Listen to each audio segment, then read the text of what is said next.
Oi, foi a não sou pai, eles estão para fumar, não se foi.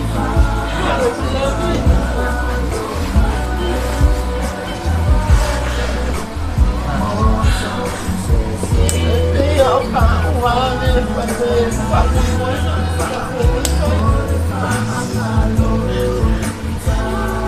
acho que eu companhia dessa para comprar um banho, para comprar isso aí.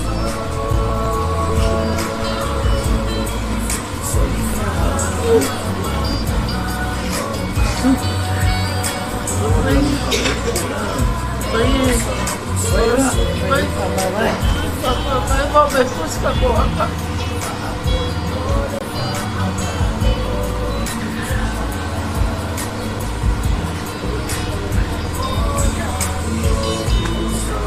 Vai ganhar só vai aqui vai ganhar o papai só vai ganhar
Okay.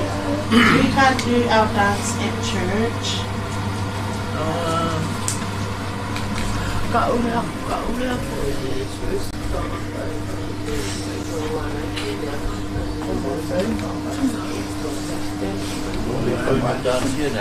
Yeah, we can't do it at church. Obviously like Come here, this way. Sorry, Yeah. Okay, can you move up? Man, if you forget, you forget.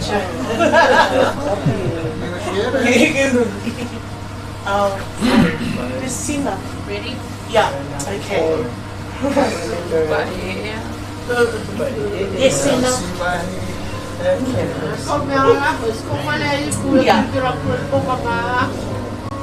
One more dance.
Sana, you guys can come and these ones.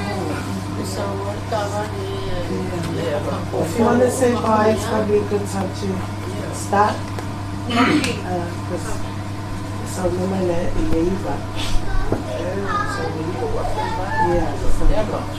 we'll just leave the last 5-10 minutes.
Laulima, Mamea Iputau Laulima,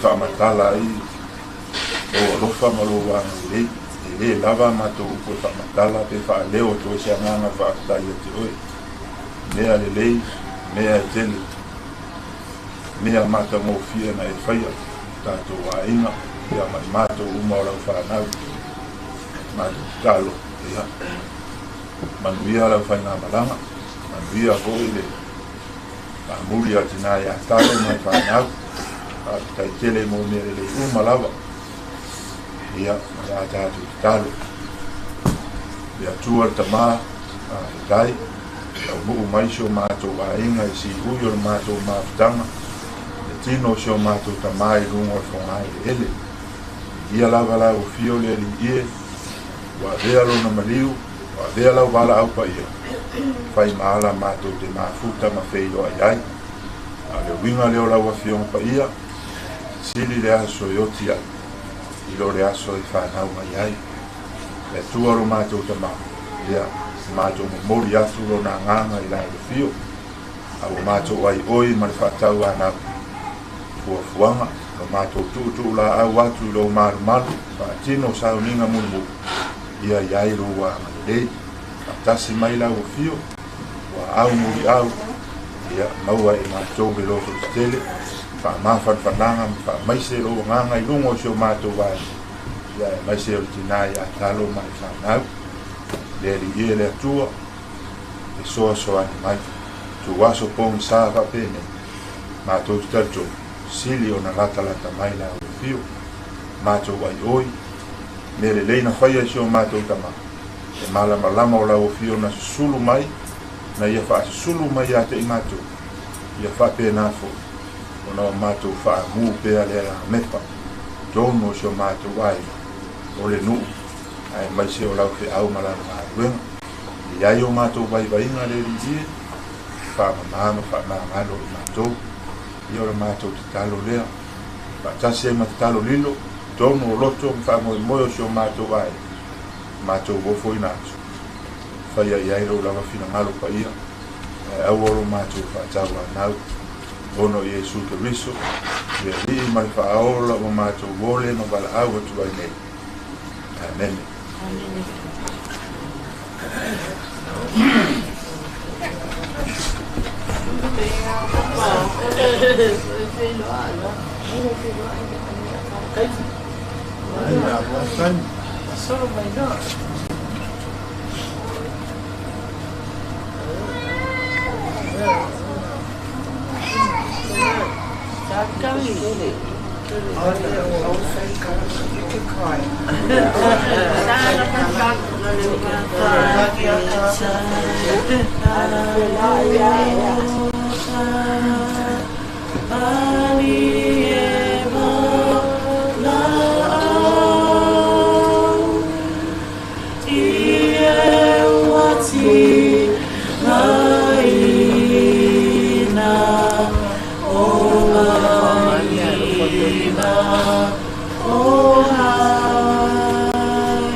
Fa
Just stand in line.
We all want a little more Meccas, and now... I'm sorry. Debrief at Mecca's. Yeah.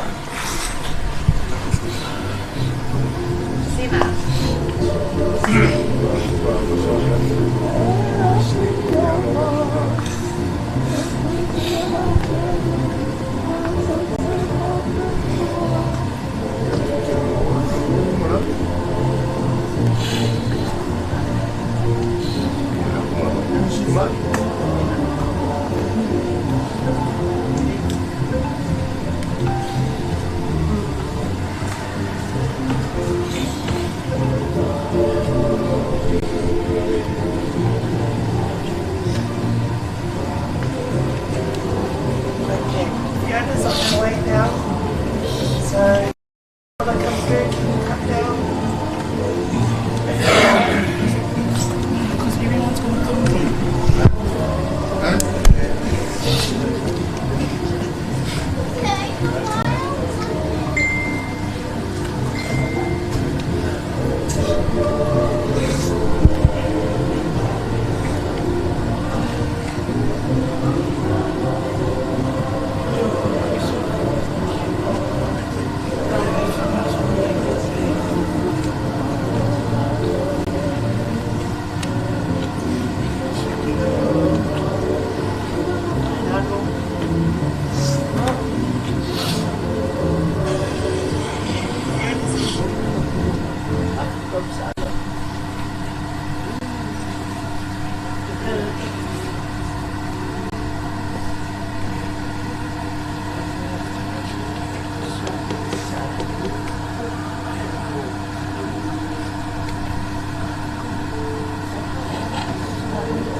Andrew, did you want to be ready? Okay. David and Jet, take, give it away. Uncle. Papa.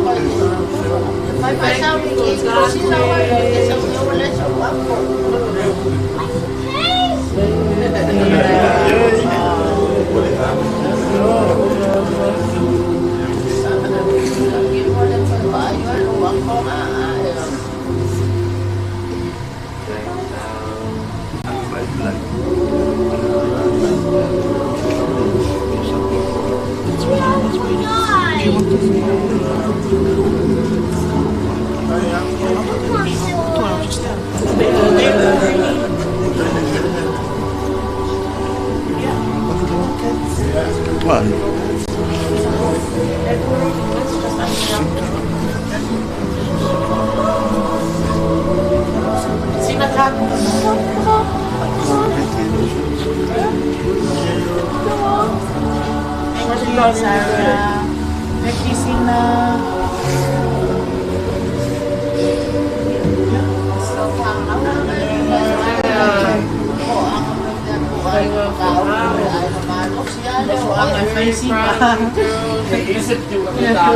Yeah, you have to do last dance is tomorrow, okay? Sorry, girls. Yeah. Very good. Come on. Jay.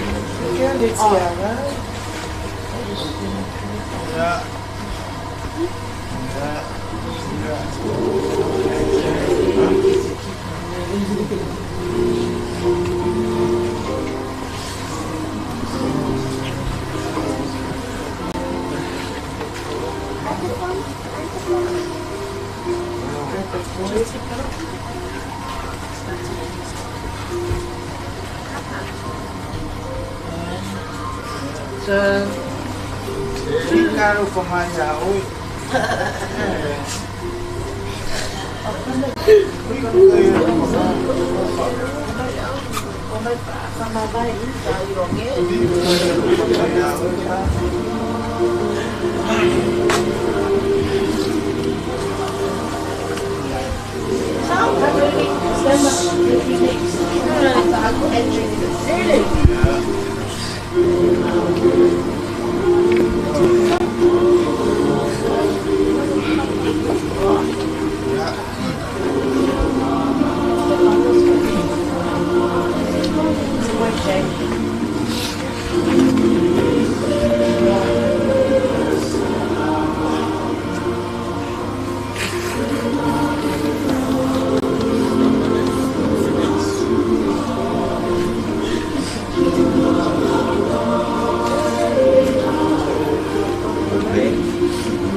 Yeah.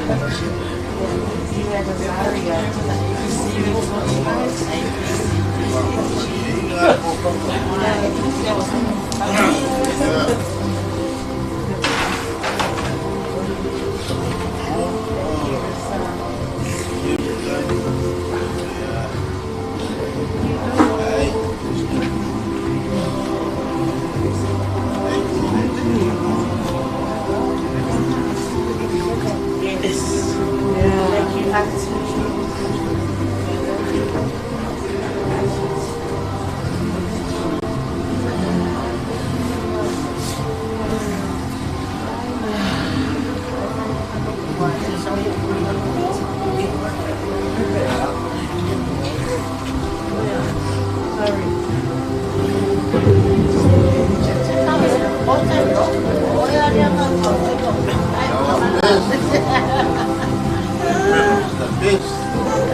Girl Lulu.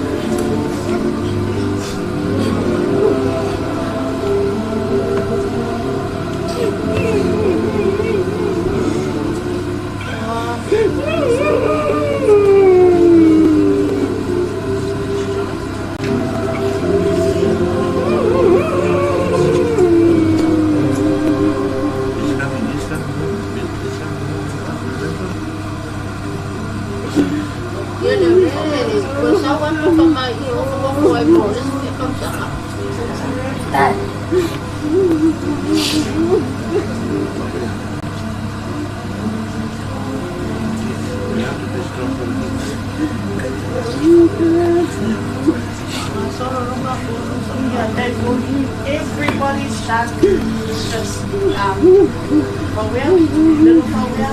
Yeah.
Joshi, say bye, Papa.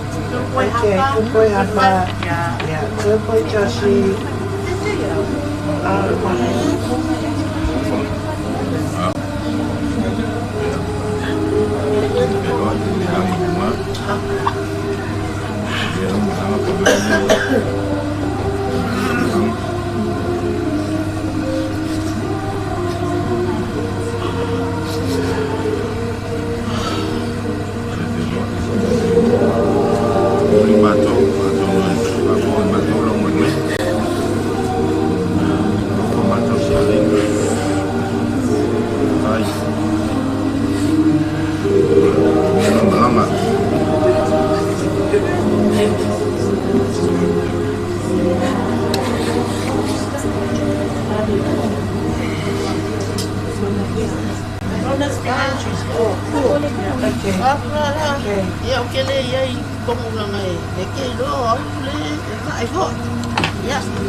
Okay, Auntie.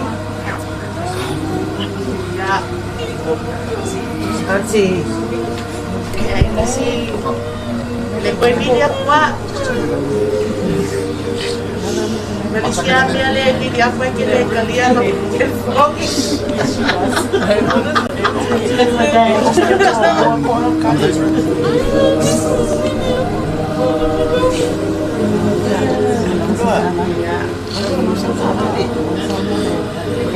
Kami ngajar wong ngufum Laulima New Zealand zone. Oke ngufum Samoa. Ngari oke. Ya. Kufa.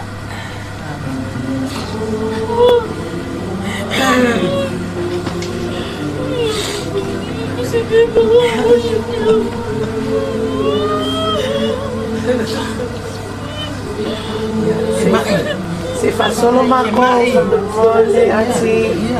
You can stay there, Alana say la kuma. Que se não sai vai cama aqui. Vai a tsaro na que le a facu ama com vai do oi fa. Não foi essa New Zealand maru buang lagi ikan. Ya, white light see la. Vai do. Então não sei fácil do cama aqui.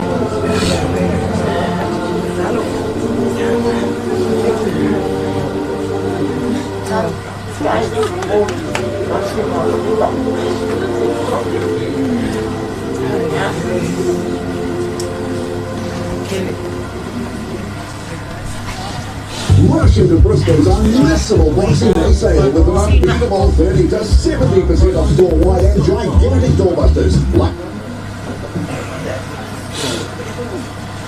Together premium.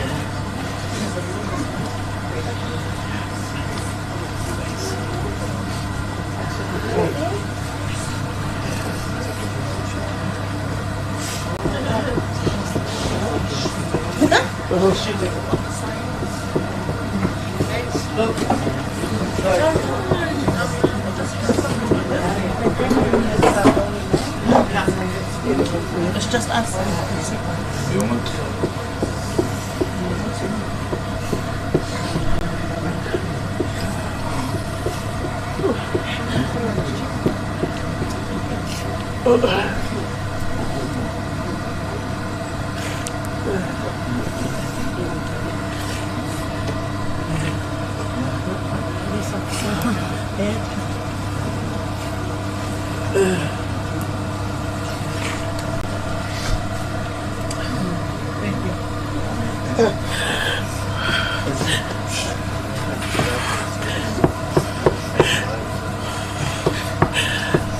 He was proud of you.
Oh my gosh.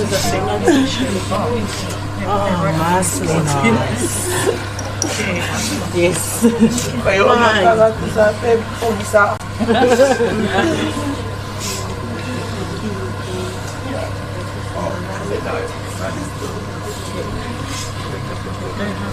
Hey, Papa. Yeah. Well done.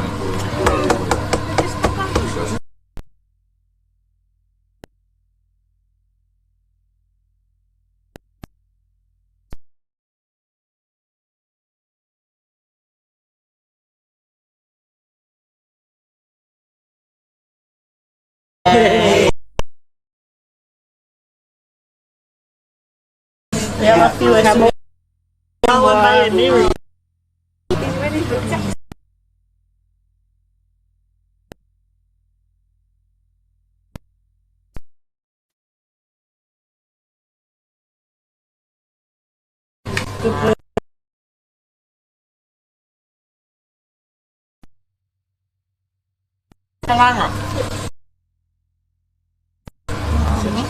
Sorry.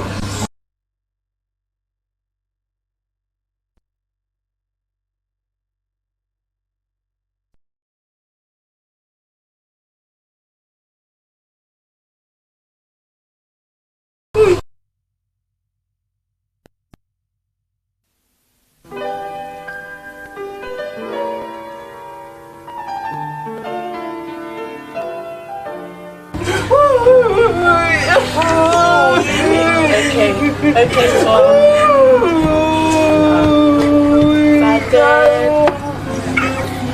we love you, we love you. Okay. Alright. Okay. Yeah. Okay. Sit back down, everyone.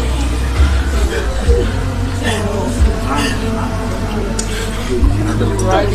Oh, it's not right.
Joshua. Joshua. Hello.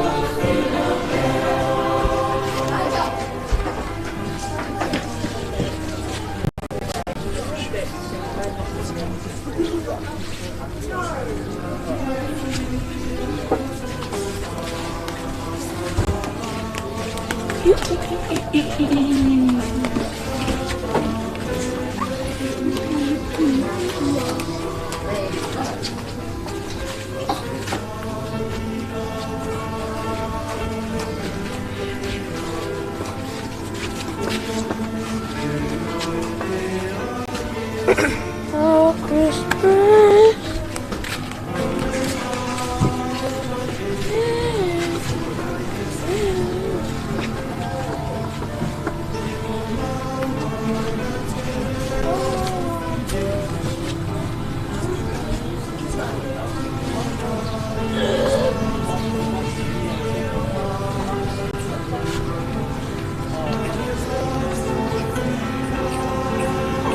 Ati Fiona.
Did anyone grab the gold string that was the handle?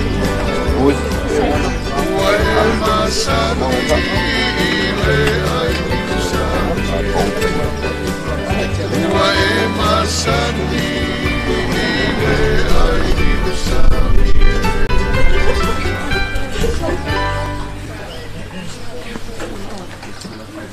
Dad!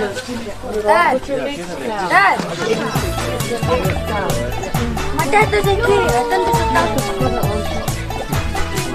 Put your legs down. Pull it to the front. Yeah. How far they are? To the black side. Who's got the keys to the black side?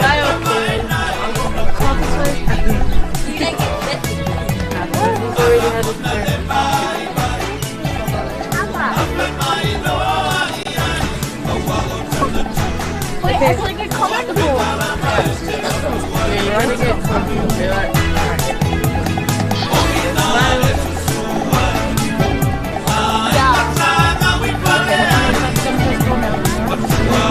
Jump in here.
Tui sa vai lu pe monia lau whalongo Ta fia tauli ai sa te watu whangai so malo I oi Samoa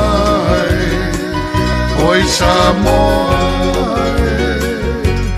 Ea ea sau whaafofongai Toa fi mali e isi o I tulangi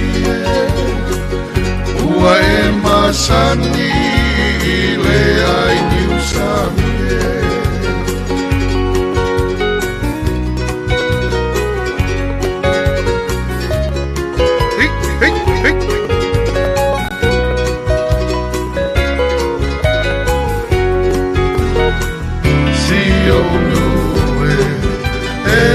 Matua mama E malu lava O le savili I le tafao O le ai Ua e se le ova Male mala e pa e Pei o le kiona I oi Samoa Oi Samoa Pea ea sau whaafofongai Toa fi mali e isi o I tulangi e Ua e masani I le ai New Sami e I oi Samoa Oi Samoa Pea ea sau whaafofongai Toa fi mali e isi o I tulangi e Ua e masani I le ai New Sami e Ua e masani I le ai New Sami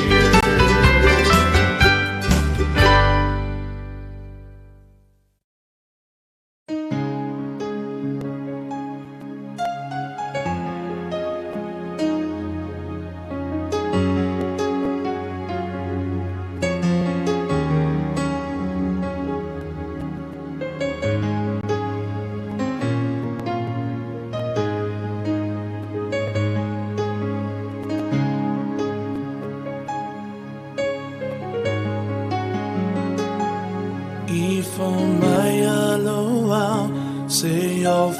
Faumuina oe ina uvi ina olo mamalupa ia whaanene ina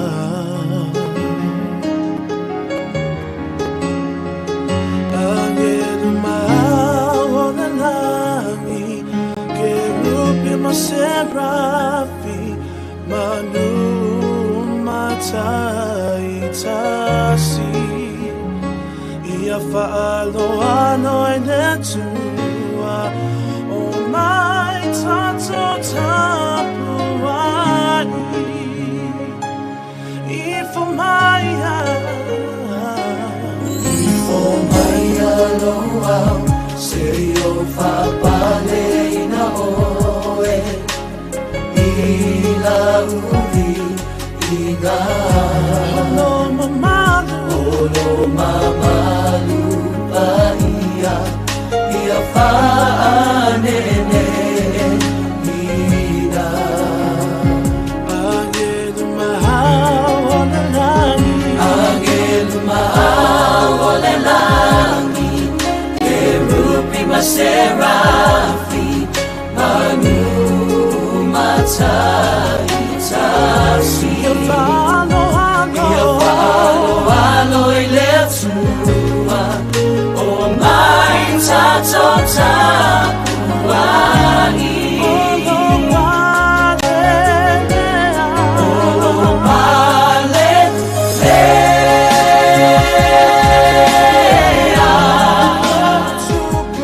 Oh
foina o mea umai le langi ma le lalo langi le lau ele o vai ma le sami ma mea uma uai ai o lau a pio le tupu o tupu o le atu e sili sili lava oe it's a male alo male anganga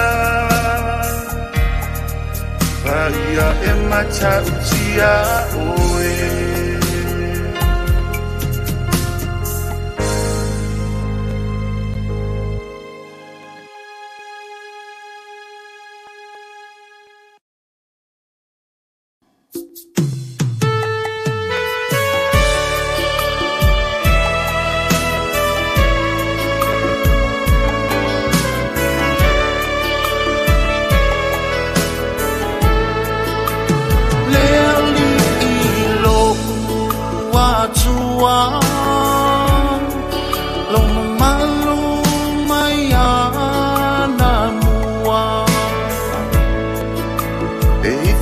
Te oe o tuli vai uma Inga ngana uma matunu uma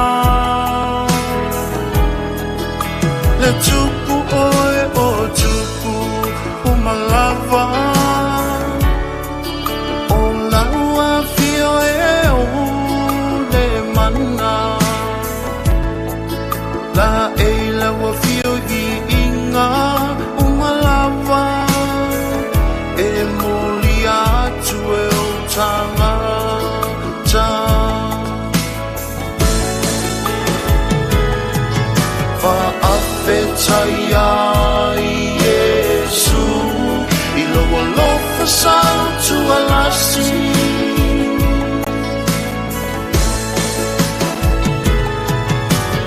Tuma watu o lo Liinga Ile tolu I potasi Romana atua u malapa Eile langi male lalo langi Epa ia lau afio E o olefa avava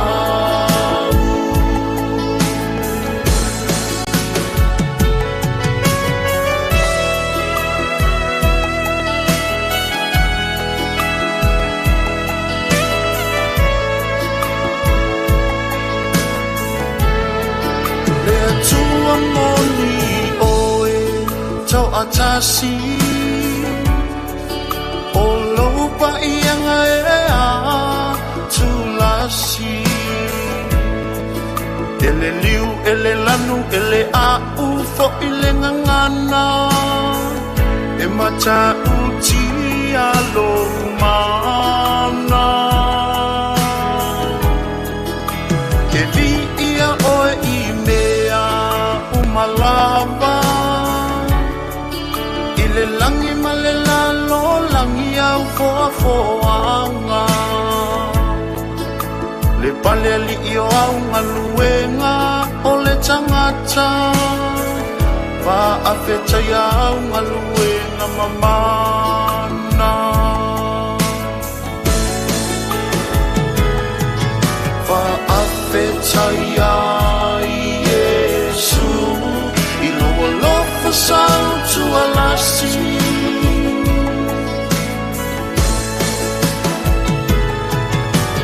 Tuma watu olo Liinga Ile tolu I potasi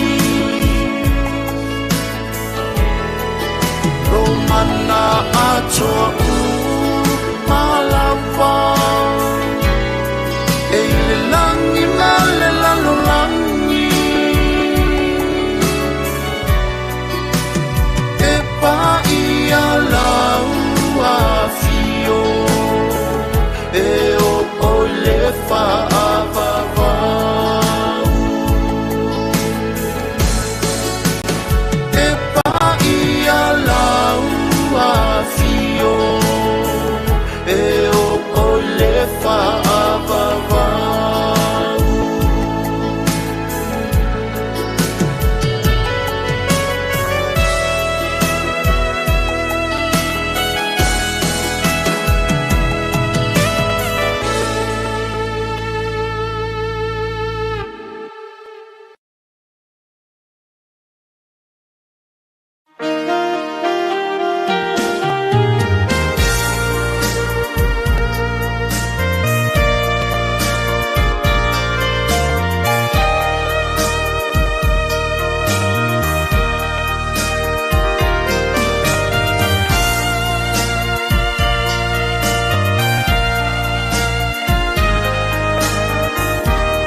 pese ile mata ofi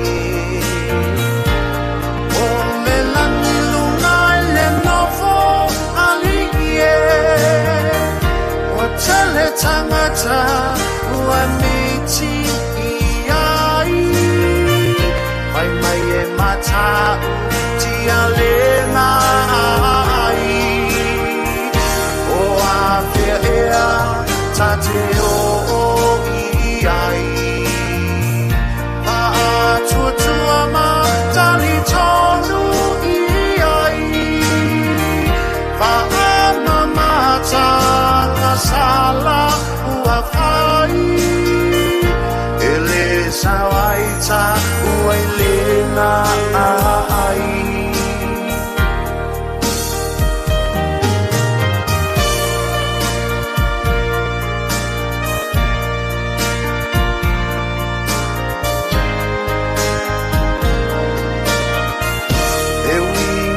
se le pupula lo le la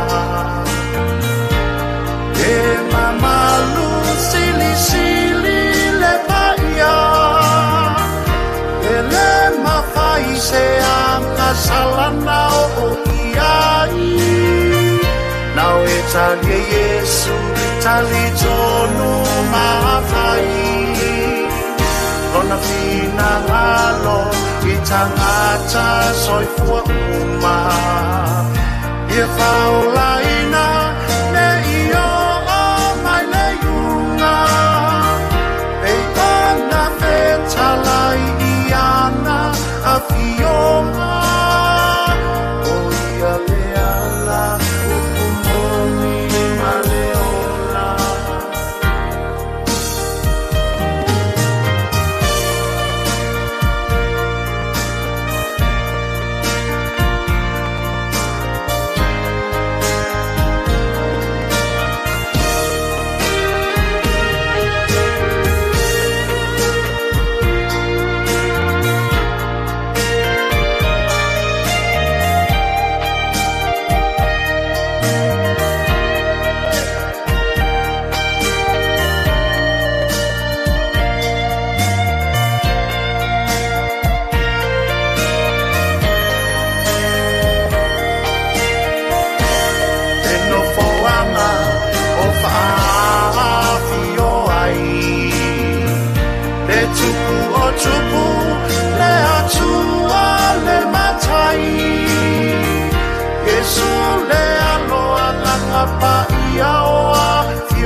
si tolu pa ia wa ato iai e tolu peresona atasi la baia e tu amoni sili sili eseia e ai seila e pona la baia mata ujiama e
O te wara watu pa whaaralo tutu rangi pa kutonga mui mai sa o tātou te mā o whaarala.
Pea tātou tā wai I le tua. Wau nei le toi tū ma le ora. Tātou ia tiau. E le oti lava eo o I le whawabau.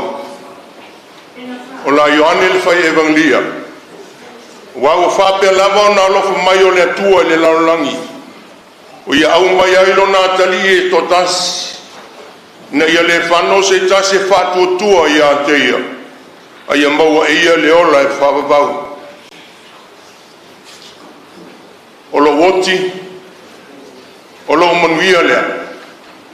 O lo uola. O ia ke riso lea. Jesus said, I am the resurrection and I am the life. If a person has faith in me, even though he dies, he shall come to life. For God so loved the world that he gave his only Son, that everyone who has faith in him may not die, but have eternal life. The apostle says, no one lives, and equally no one of us dies for himself alone. If we live for the Lord. And if we die for the Lord. Whether therefore we live or die, we belong to the Lord. Let us pray. Tātou talo. Almighty God, who is our refuge and our strength in time of trouble, we put our trust in your mercies, for you alone can change us from infirmity into a bright morn of joy and peace everlasting. As we approach the throne of grace, we ask for your Holy Spirit so we can obtain mercy and the anointments of your grace in moments of need. Yoelo mato tuae, o laulama fio, o aua fionga e whaamawhana whanai nai, loto noti momoia, o no lau wala au. O mato sulu whai atuai la luifo le sa taulo tufua o lo alpele. Ne ia wha ato to mai lau whamnianga ia te matou. A o mato sula ina lo alofa tunoa ma lo wanga lei mo I matou. Wha mawhan whanaina. Au wai mai lo wanganga pa ia. Ne ia matou langona ina lo feta lai mai ala I lau upu matal sanga. Wa se vi inga o lau fio. O le matou tutalo le ala I lo suafa Yesu. Amene. O le vi inga o le atua, se lau tol sifuluvanu le pese tātou te pese ai. Amen.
whaasolonga le nao a tātou mori mau pia na silisila iai le whaasolonga ma le prokalame o le toe sauninga o le tamanei na fionga le Mamea limpo so puanga o li la aufunga a soama wa ai pantua ia tausanga Mamea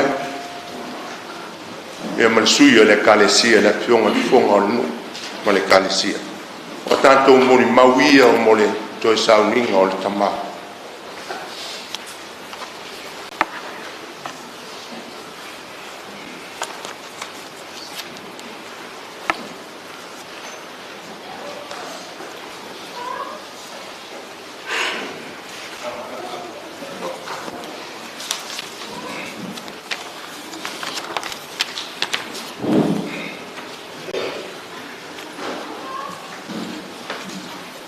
Lau songa ele kai o sauginga ma lau wa pa i o le au fai ngā ruenga ka kofi o le kua malu o le kāresia whapea sa moa o poto o kuna iaku ma le awa ma whāro alo fai au masui o feoio le Mamea kauka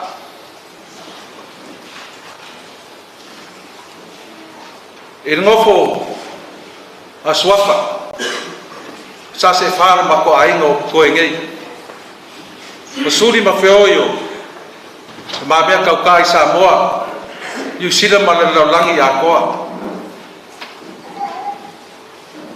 se whaise mori mau i la feonga ia Mamea Laulima la feonga suafa o la feonga e na whasao le mako ainga inga ua ka waku le kumalo o la feonga le Mamea kele la monga ngai o mai ya kia me mo ua mo ke so o mar fa go ngoa a so ai mar pole ma le ma ko fa fasili lo ma fo fa ai se ale me o para awai le kua ya Mamea kele fo fuanga ngai ainga o fa ka kau le manga ai fa fea ma vala le ma ko lo ma fofa ka lo fai le ma ko ai o fea la ku ia ka sio ko ku le ma ko ai ngai fa mo moi le ko fa malanga moi ai ngo o ka mu mai ni sila mo anga ma fe lo ai ba fa ku ia ka lo man mo fa le ai se loi maka malingi le ai se folinga whaangongoa ngau le lau fonga fia ma sangsai mai wau kamu mai nga vavea na koa lo le mau komu ma la ngonga lo whakawa e sere ma eu o le finga ngalo le li waka ke le mau komu makako masasa al fofuanga i o kanga wa leva ona ku makamanga le kato kamasidi le lang o ia lava ma fofo o ia fo nga ke ko ese so ska ka so se kame o la ka pule fa ko bo mo lo ko ko li u lo fa go mo e lo fia la wele le fale o le li la fioma ya Mamea kele ga ruenga le o loo whakari mai ai i le whale o le ri mo le whionga i sa o le mako ai ngau ka bu mai le aso lulu kope mai ala usau o ka bu komu mai ai umalo le moli muli al fai ngā roku i le aso lulu o ngofu mai kuakat kuor whanasa kan komur ka awhi ele kele se ele sara ese sa mori mau I mori mau umba nga fai e aso lulu I mea rofa le ali makalengi o me ko kia ma nga foa I mai ele I kamalea I la fionga swafa I la fionga na mamea I la fionga na wha sa o na mako ai o lau ko lau la waku ngai ko mai ma nga wha ma winga o le kamalea mua o se kangaka e anga malu o se kangaka e loko mawalalo o langa mau o lalo ae mawai malo o se kangaka e kumu le whāroago o au o se kangaka e lai kiki mamao ai a mamea ai nga o au ai nga o au nga pale mua mua swafa e o mai ai le aso e ka wa o ma me nga wa sa o ma ko ai ki nga o fa ya o le o ma mo fo ia sa o ma ko ai na fa ma wa lo ma ya mai o ya o sa o ka ko ai e ese loko ma wa lo ka ma dia o se kanaka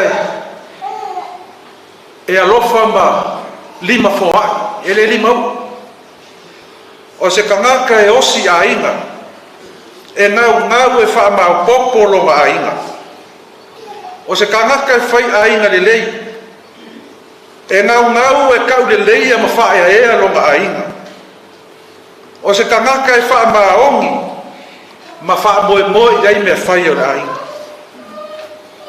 e lo loko o langa ko wha ma langa moe e fesili i aili i a ungei Bale mako ainga Isaka ko fa I me faie Ale mako ainga O le me sili I le kamale O longa makau le ai le ali Kangaka e ko anga I le loko O kasi ia O ngai Me alofa ia kupu wale lisi denga au ke longa ngai ko ke sila fia lele ke le manga wa ia nga va nga fo I me le kamale la fa ya ku ngi ngai pinge fa mau e fa pinge fa mau wai le kele o mau ia o mau kola la o le afe lu afe male ba fa ya I makai e sulu lima ma ko ainga sulu lima swafa wa ova ma le se fulu kausanga o causa ile al mako ainga se na for fale swafa ma me al mako foi fale ile maua lu afe ma de ba ma fa mo le al mako ainga fa ia mako mo foi su lima kai ko ko mai kingo e lima le ainga na lo ko ngi ai le fioma le ia ma me ma lo kanga pe ka yang o le kusai pare kula fo o ka ka kiere e maro o ka ko mai le malo ia le mako ai swafa I lima ale lima ma me ka mo fa ko fo I le mako ai ka sa mai le malo ko fo I le mako ai na ko sa ili mai le ko kas mai kingo I lima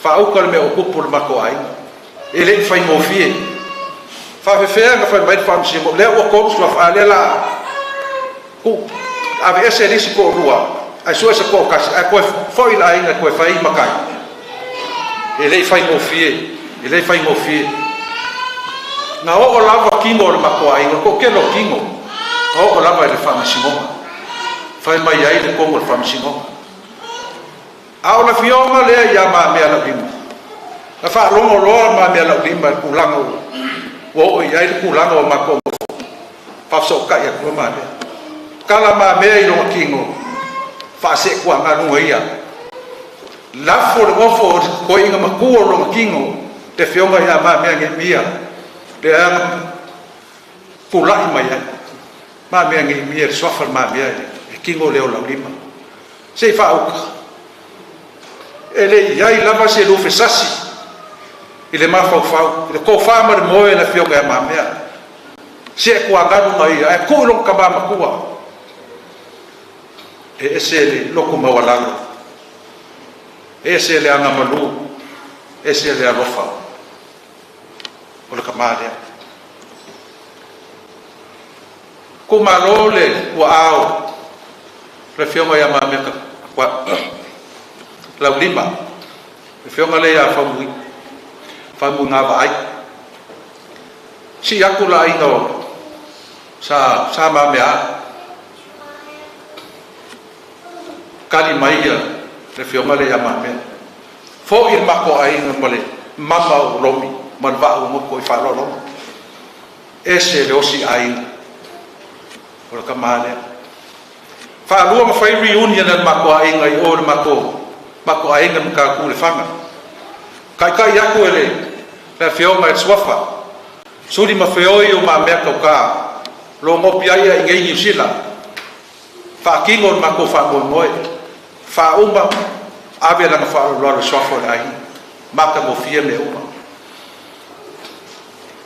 si mai ilo ki nga koi foi ingei New Zealand nga fa va ingo lo ki ngai e fionga ia Mamea malonga fa kua malonga ai ba ingo Mamea ka inga o maliu lo ki nga maka bomba Laulima o fa yaku ia Mamea Laulima fie mo se so so ngi lo fionga fie waku o Mamea o longa fa kua ba lua ile fai ngor na fa la bela si mai lo ko finge far kuor fa fe ngainga ingei New Zealand lua fe sufik kaula mua Mamea Laulima malonga far kuor mo fa ai mai se suri pa fe oio sofa na Mamea kauka ida kau singa ole far kuor ingei mau le manguia ko fo yaku sa boa ko si mai le fa kuo o fa fe ngai na kausa ngai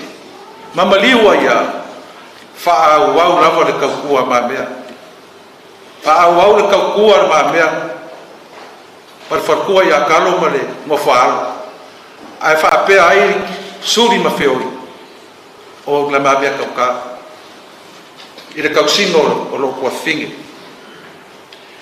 ko fo yaku sa boa mo moli aku lo kingo maliu Mamea le Laulima ma kalo mare iso mako ai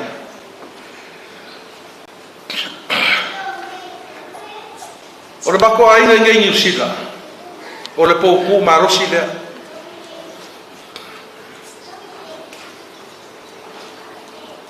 o le ngau ka ingo Mamea ia mau popo le mako ai ngai so se fa la bella o le mako ai po fea le be fai fa blave po le fer po ai le kingo le mako ai e fa blave makua ia Mamea le po fa kua po ki lagi wele konge po ai la lo South Island po le e o ai ile ia la fea ia Mamea o pinge fa mau ia o leo langa kaukua ma leo langa rofa o le ngei ka maa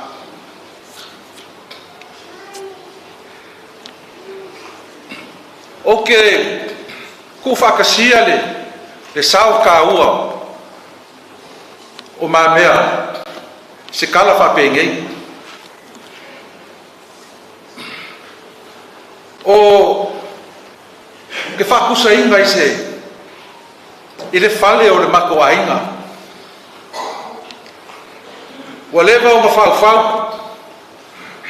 wa lewa nga moe miki iai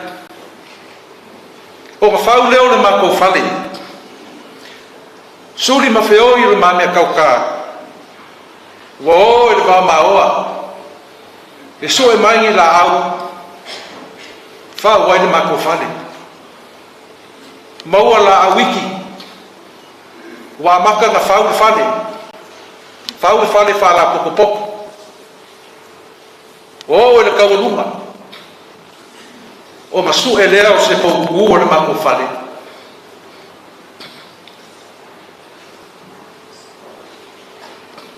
ai panga lea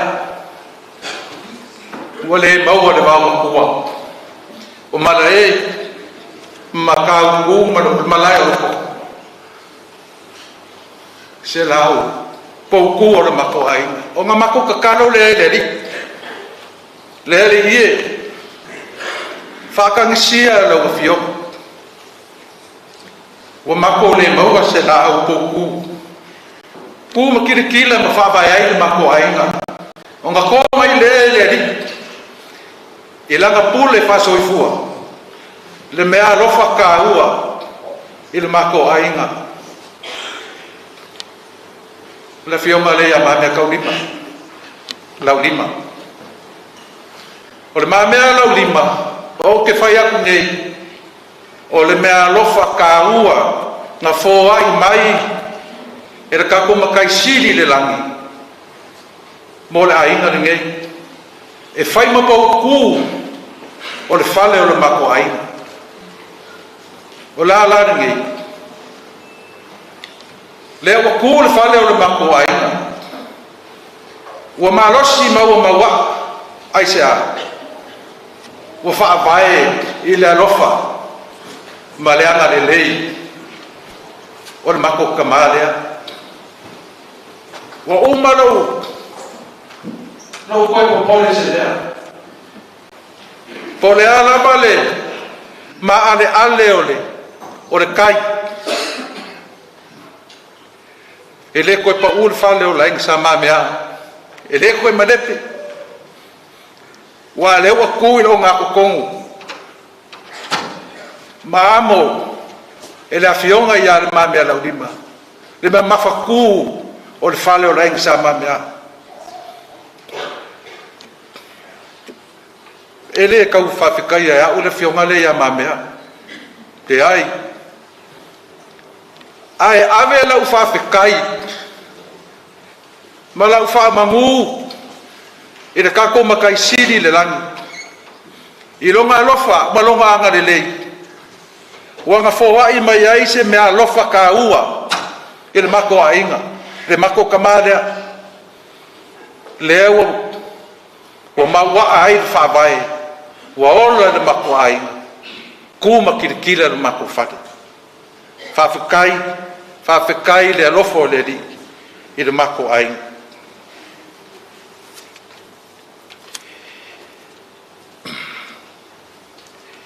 Fa umasek mori mau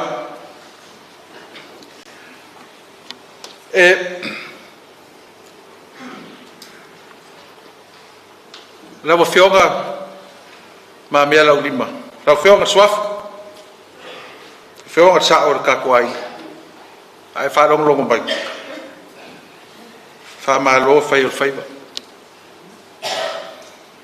au sau mai sa moama Moli maui alofa anga o le kako ainga. O le mawhai o ngā au ko wha mai. O ngā ole uki o le kaini. Moli mai alofa anga wha mai senga le kako ainga. I le o whionga. O le wharekua mana ngō whaaro.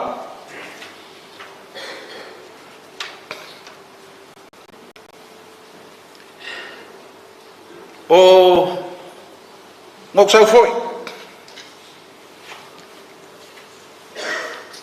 ma le whanganga a le kakongu o le aso lua len ke ngai whai el whonga muri o le kakongu ngā whei sa mua ngā swafa ma mea lea whamanguia mai a kia whamon mai o la kolo whaanga ia ma mea mo le wharkua Rau whionga i le whalalonga o le kakongu. Le whionga i a Mamea Ropaki.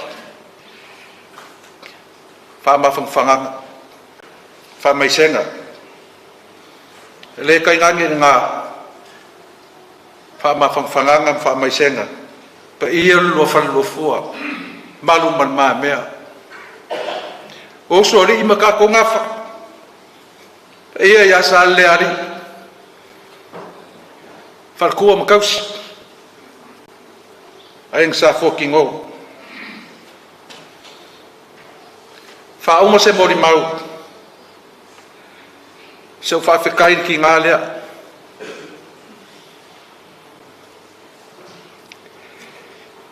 Pūpū ar kaimi. Ma wheloa iai ma mamasangi. Ma wharkua ia kalo. au mori mawinga se le kioa sapi le kamalea le kioa afai me mafai o le kinga ia kalo o le nga sosoangi kau le fionga ia mamea o skangaka e la fonga fia mar kausa fia le nga ia a ke le so sao ia mamea lea malainga sa mamea fafkai kalo fafkai le ngofo alo fa uma se mori mau fafkai kai o lo au va mo le ngoa fafkai la ufainga luenga le kua fafkai sa mo pok ko wa fio mai kar mai au mo lu mai le aso o la fio ngasa ia mamuia lo maranga mamea soifua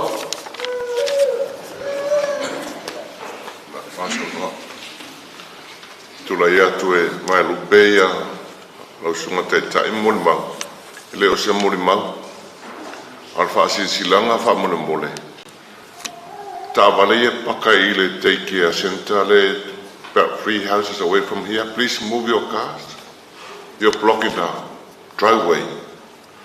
Amon mole apa peo e lo sa i take care le te latu i main road ia fa se e lo wala nuele i wili e ka makile to dra fa tai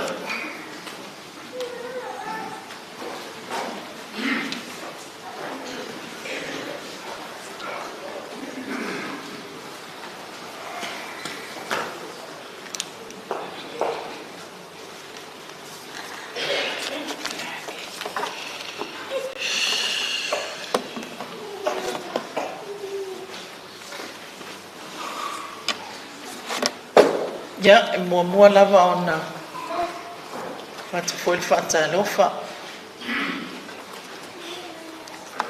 sur sungal tsaitsa bika fa musili mi se foi le sungal fefe auto inam fatonu sunga ya puniu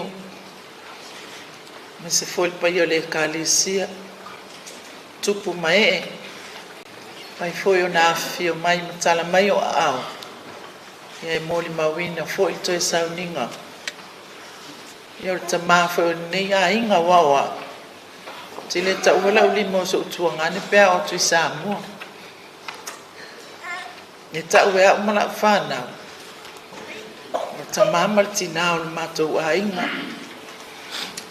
yo le ala le ya mafti alma fa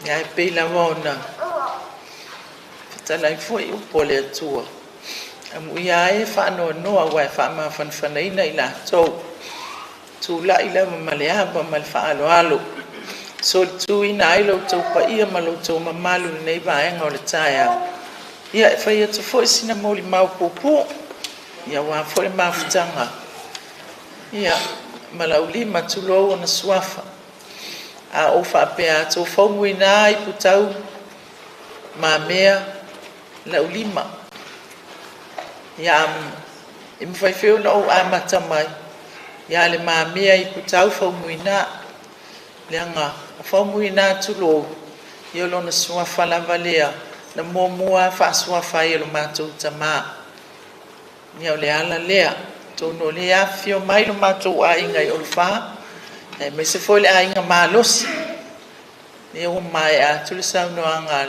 fio ngal sa ya to no la vai le to tala itua se la ngona ta le fa o le malai ba le mala fa na o male ta ma le a inga ta su e mai lava se a noa ya fa tai le atua e se fai ngo fio le mato malang e se fai ngo fio wa neto te sila fio ya o le malo lo sa moi ki di simasi mal tau sang aso fia lu aso na fata mo e mato e mo wa tu le tali mato mo te o mai le aso lulu so lulu le va o le valu le po ia sa fa lo mai la vai mo limau ia o lo nganga fa tai le tua sa fa fain o fie a tonu le lava sa lo to ye mai ia I mana o lava ina ia ma o mai ma fa na le sa mo ne nga ma ua ia ma ua le tau atu iai o au foi ia te le o la unga luenga I fai sa moa o au so upu ia tau silfia foi mo so upu a le nga edit ngi famtala ia na le vesi ale me maua o au la unga luenga na ai ia fa la velave lo wa inga e tutupu ia na no vili mai ai lo mai Laulima tina ia talo ina fai atu lola ia Laulima o le tonu ia o aula le nae vilia na ia utuangane ia le sunga le fifeau ia mis foi Faumuina atua lo no fo mai le ainga ia ai le o maliu wa lo utuangane le ai ma se mia fa le tonu le matu ai le la utelo le ia la so upu le vale ia vi ia le atua le faungaina ia o upu foi ia o te tala noa ai o upu na matu I to ina le o au pito le titi to avalu mato pito le titi a o le te nofo o tausia o matua ma o ma Faumuina tu mal fe a pensione ma lo ma mato fa na ia pe o wale no nofo tausi nai matua a malanga tu foi la to New Zealand ia tau atu ia tea tu sila mai tamalo le tutu atu ia nga la kuska malo la po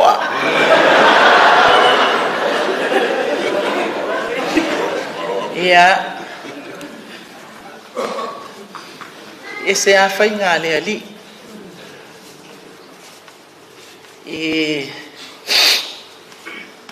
da ngona ina vale fa tau va ai no mo le ali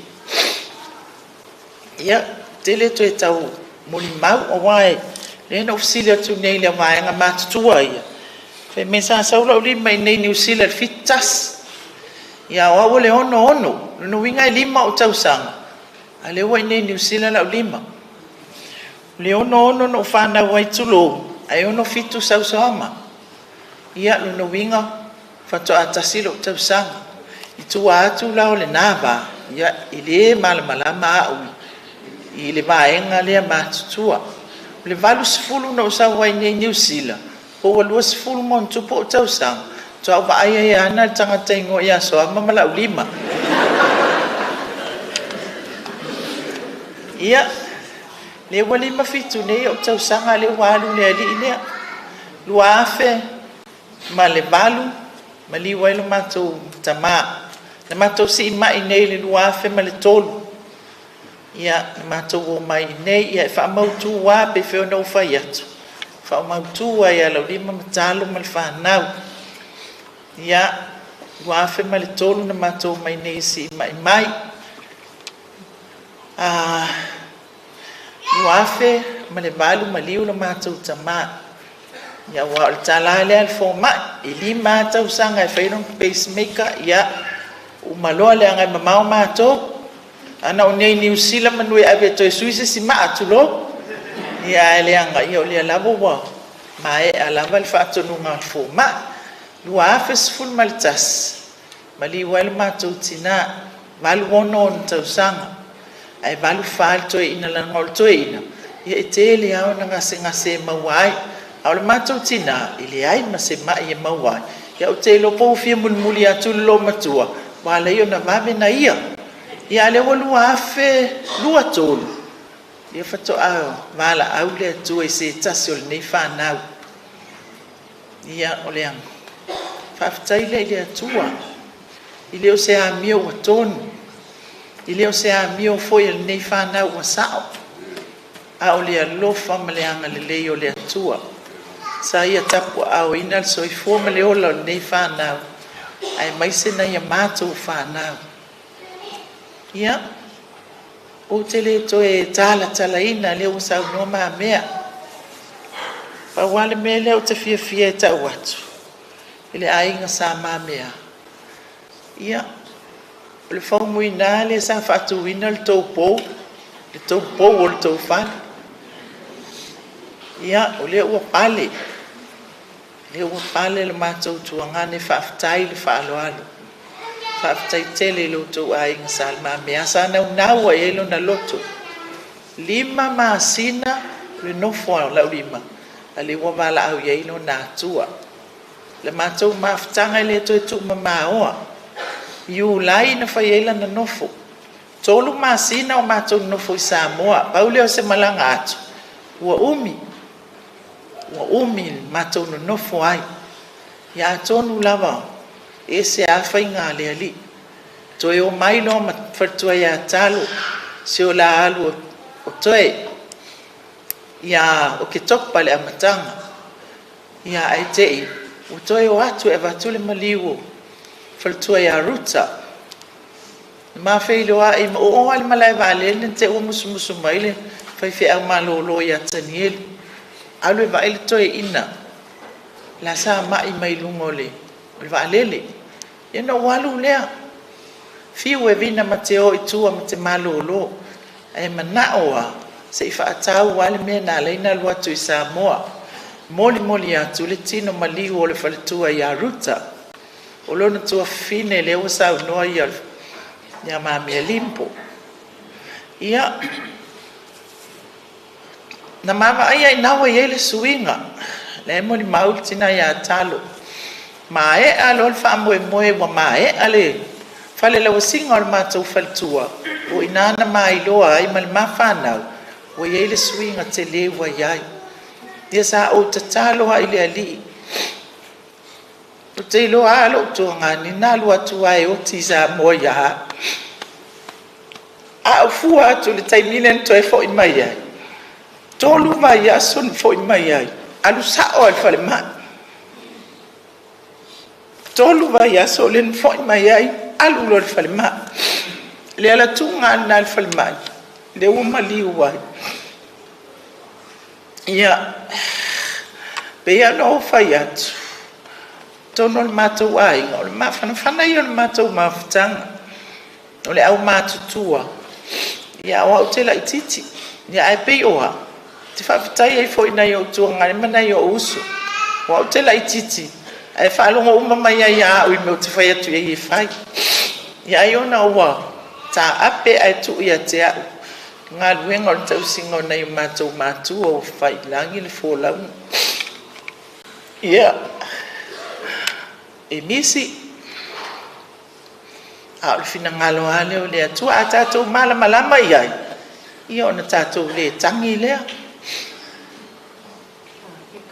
ia na le tolu ana I te loa tele fo iana mo le mau o tō ai pawana I me tolu ia o te whamaua e o ngā mo au ia malau whanau te le ilo le si vaenga malato whanau pe au ngā ia I toi ina lea ma ia o le toi ina o le tala noa soli ao atu nei I New Zealand ti ngā lama na mai meila o lima waifo atu a o la lava e sau lava tala noa a o nā tala whaamatala mai mea o aso ia whaamatala mai lona ainga I matautu whaamatala le ainga sa Faumuina I a ngangaifo ia o a whenga whaamatala mai a tea ia wa o au ela I titi I tele mea o le mato ainga o tele malama ai lava ai me se a mea ia tau matai I oe ia o le aso sifuru ono o Iulai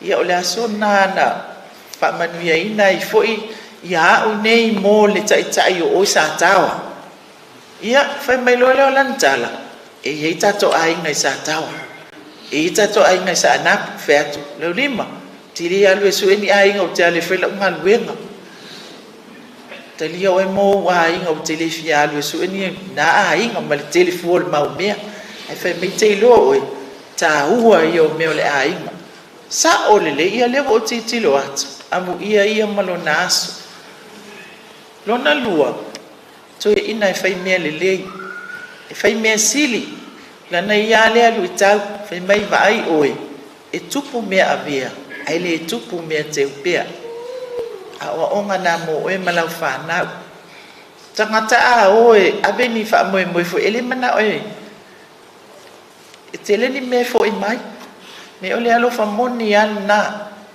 fai atu wha ai ele ia o tō New Zealand e te le me mawai o mātoi Samoa e mana oe e watu toi au mai fo ia o na ata le ia utala e whai atu ia mali mea muli muli ia o le toe ina lea o lea lofa tele i o le mau upu lai tono le tusipa ia ai le ima se sili o iai au tafo upu nei ai whai mai o le sili au nā mea uma o lea lofa i upu tā ua nā e lailo na fatu o le ale matiwa e le longa se ainga e fai fo i fai atu iai oka ai me sa steno le vai le no foi ne a vile tu ne le vai e te fa onsa na ole onsa e ala o lo fo so upu e fa ala le ya me onsa si onsa e fai au tu te fa pena o to ma sani ai ala Laulima ala le asole ne o poto Samoa mole mawina o lona to e asu fa ftai tele la Faftai le anga lei, faftai le alofa.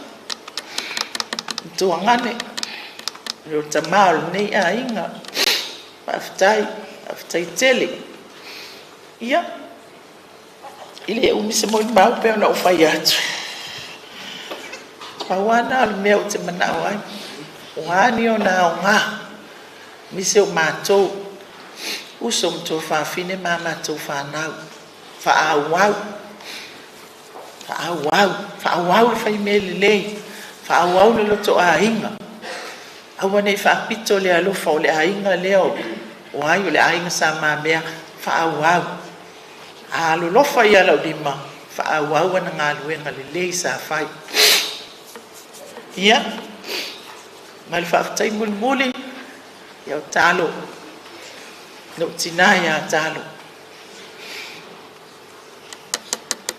o tonon mata o le sia o nga le Laulima tonon mata wainga ele ta won ele inta malolo ele foi ni fofine no ftane tulo eta uma le au mau paolo boso matuangane ia o maftanga na tonon nei ainga ia se a moni ya Yesu se ainga fia ya ole tsa inga na Laulima dia foi lau fa tsa e mato fa na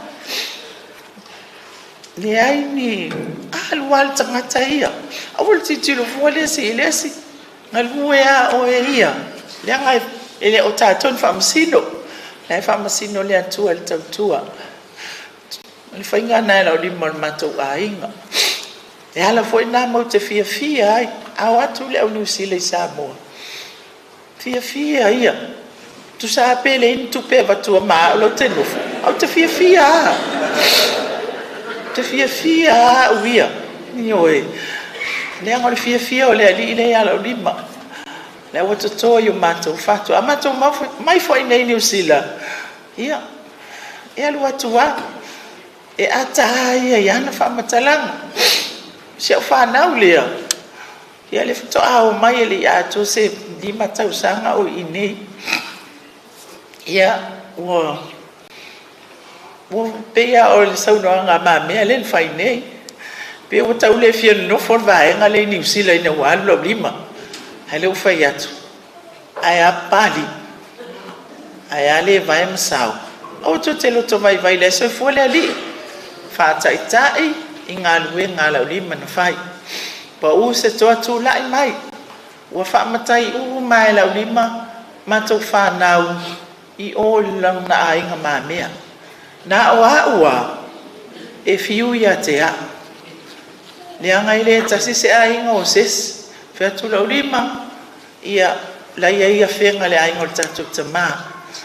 O le tātou tina, mea la nā, le la ave se o tama le o kaiwa, o le alo le o tuila e pa mai tuai le pā, le la ave o e whamatai. Vai a sofou, le la ave o e, vai eilo na whata i o ia whenga. Ia ona, tā ua o mai tu e lua. Hawa ule o te nofo i o inga ngaifo. Ia, na o atu matalo. Pai mai o le alu ia e avelo na o i matautu. Fetu Laulima. Walewa na e Faumuia e telefi alu ia ngaifo. Tatauna e o mua ia ngaifo. E o ailoa ia matautu. Talia e se o tuangani. O le fono mua al matonu. Na o ai Laulima. Avelo na o au te pole. Fai ai au lau montanga. Pau ale mea lo vili atu. A teler sa ngā tupe o vili atu. Ai ala ititi. Im fai al tamalo alea. Na fai na mea. Ia. Ai fai e Faumuina atua. Ia lau montanga i oia mata autu. Ia na fustai alea pepe na fai atu. O au tela ititi. Ia au te whawhitai ai na i o uso. Na i o tuangani. Ia le lato talia ina foi o se tua lalo. Ia, pau iau nei upu ua mawhai. Au te, whawhitai atuai nei a wanoa matangofie, whawhitai o mou se a wanoa. Tili alualu mai lava i vasa e fia. Ia ono le fia awai. Whawhitai tina ia talo, ia. Ele i o tila ulima. I o tila ulima. Ele ngalo au ngalue ngai pea le fai mai upolitus. Tu ato se tamao lo ta oto e se tinale lei. Ia awa. Na fai ale tala so ama matua. Ile si aso. Te fai atu ana o so uto alua le ua leva o tia ia. Tele o me mana o ai ni tamaloa. Au te whawhitai e tolo ulo ia talo msian whanau.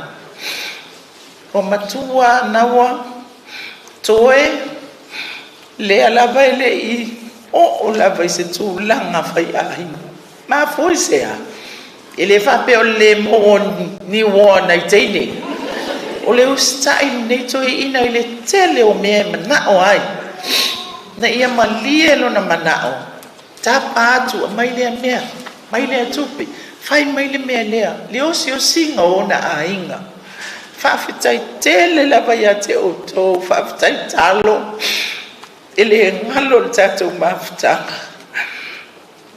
Ele mwhaina ngalo.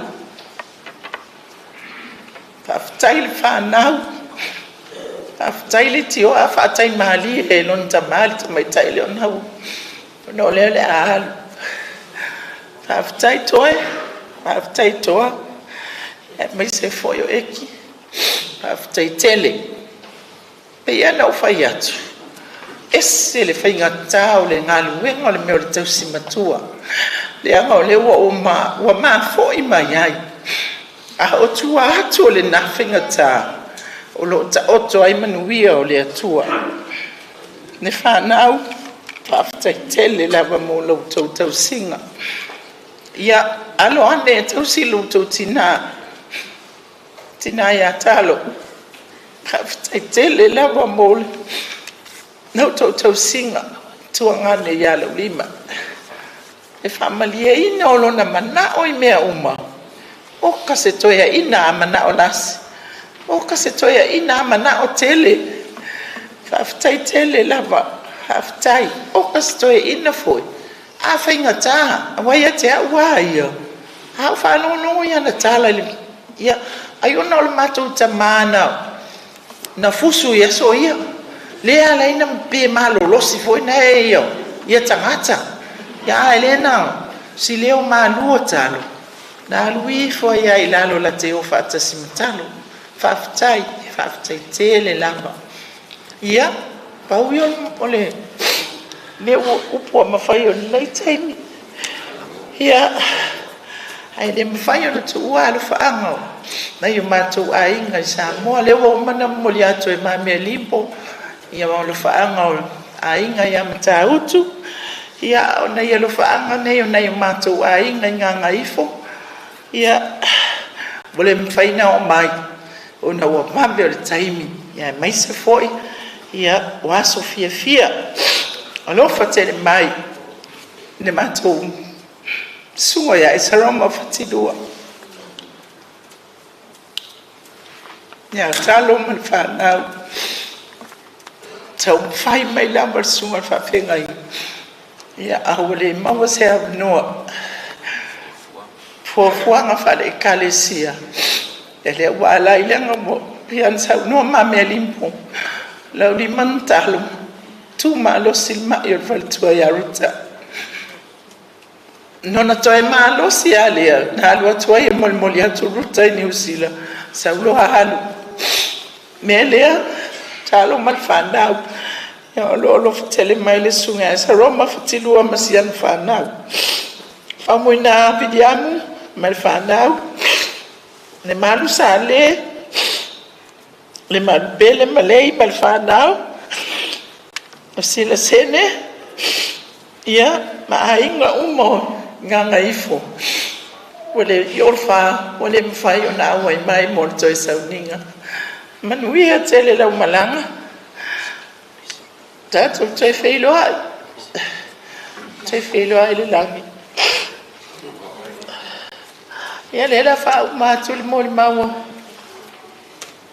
manu masipo ape mas masian fanau ne peseli mas fun martas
tai manuia foi le sunga fefeau taina ia mai se foi sunga fefeau ia mai ia que se foi malu mal paia o poto mo le mawina toi sauninga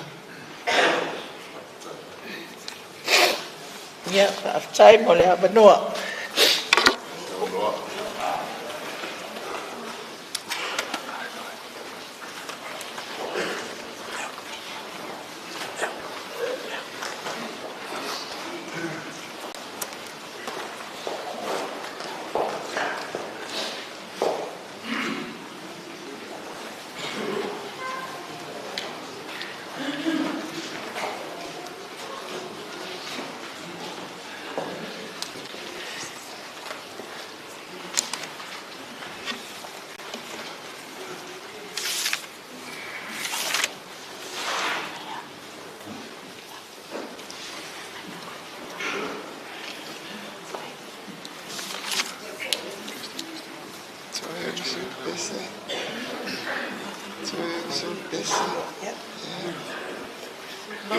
No fale tuae o se tangine iai liu liua loma ya ia fa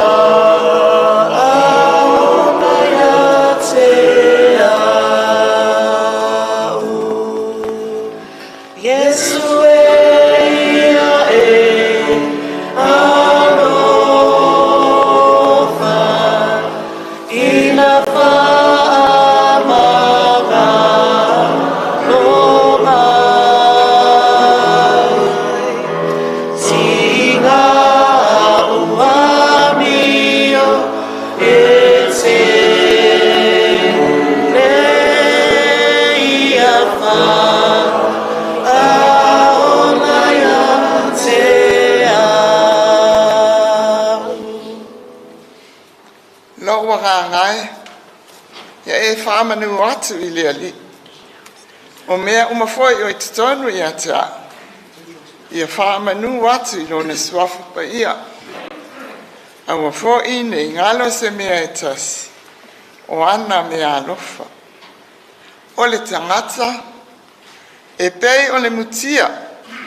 O naso. E pei o le funga o le vao. E whapea o na funga mai o ia. Awa aangi mai I ai le matangi. Ona le ai lea. O ia, ua le to I loa fui. O ia I le mea sa iai. Whatanu whatu I le taitai o le samninga. Su le sunga I le fi auto ina. Ai mai se o le atalii. Ia wa ai mai Samoa. Whatanu whatu fo. I sunga I whawhiangainga mo lato whalitua. Whataro whatfo I le paia le ekalisia. Ai maise le paia ma le mamalu o le awhia. Ona ua whaawano ino o tau taimi. Se I o tātou to e moli mawina whatasi. Le to e aso o le tamā o le nei a inga. O la e umi asa amu. Li poti na tau whai, peta iane, o le pō le aso lulu, ia ma le nefo I tae au, o le tele le nā o se moni mau, o le mea lea, na nai mea la I tia e le o silofia, lea la o tau mawhai e to e whaai lo atu. O Laulima, na whanau mai le tau sanga, tasi iwa, lima tasi. Ia Januari I lona aso e sefulu malemani. I le tausanga e sefulu tasi iwa fitu tasi. Na tu ua ai e Laulima lona ainga nuu mana iona mātua. Le tamā ia Faumuina, tu au pepe, wa ai, ia malitina ia ai na ua ana po, singa tāwai.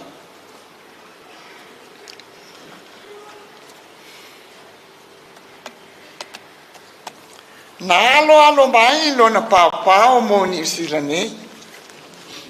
E le ia awhea e Laulima o Kilani.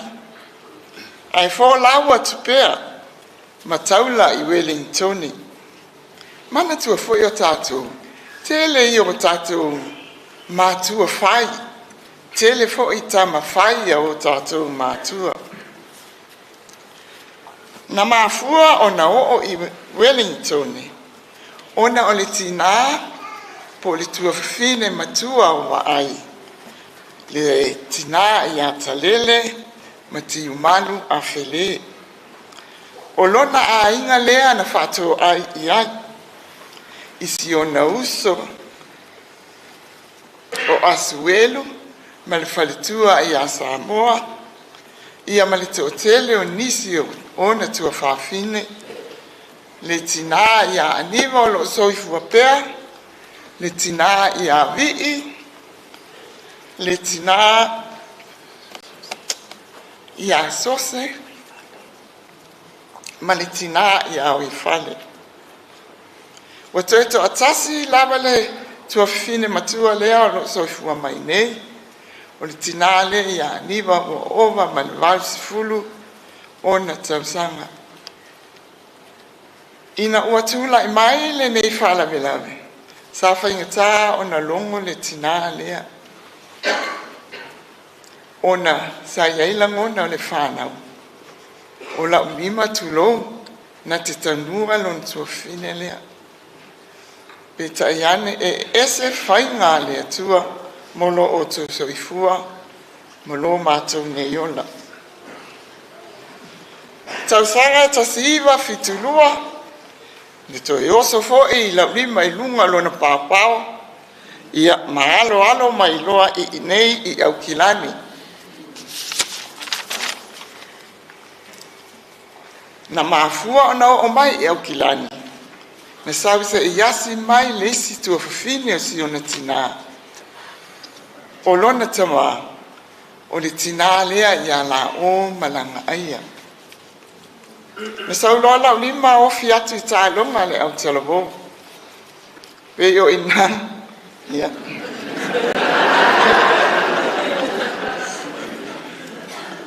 Na te whaole I nei na o le uma tālonga. Ai toi fo I Wellington. E le atoa se tonu masina.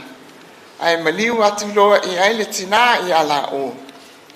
Ma toi au mai I lunga nei. Na mafua o na mana tua foi o la o na o alo teine e le aiso la tua ngane o le anganga le na mafua ai o na malanga la o I Wellington o le tala la ulima e le I fai ngo fiele au maino na ia na fitangisi mamumusu le toe ina ya asuelu Samoa ai mai so le tama matua I atimani sa fainga taha lava ia I lato ona whaama mulu mai la lima peita na lolo lava lo lato la ngona ai fai le mea na fina ngalo ia I le tua fine o la o ia toi ta pena mai fo le malanga ma toi alo mai le waa le folaunga ona tuta lea I Blockhouse Bay I ala o malanga aia. O la ulima tele ona whale tonu. O la talamoni o le tangata o le lalolani. E tele a tonu e to tele nisi na whaamanu alia e la ulima o la to fina ngalo. Ia, aluia la ulima mani whale tonu. Te anga ngama mana e fa mana mana mama ia ngalue ilo de lo so ia fa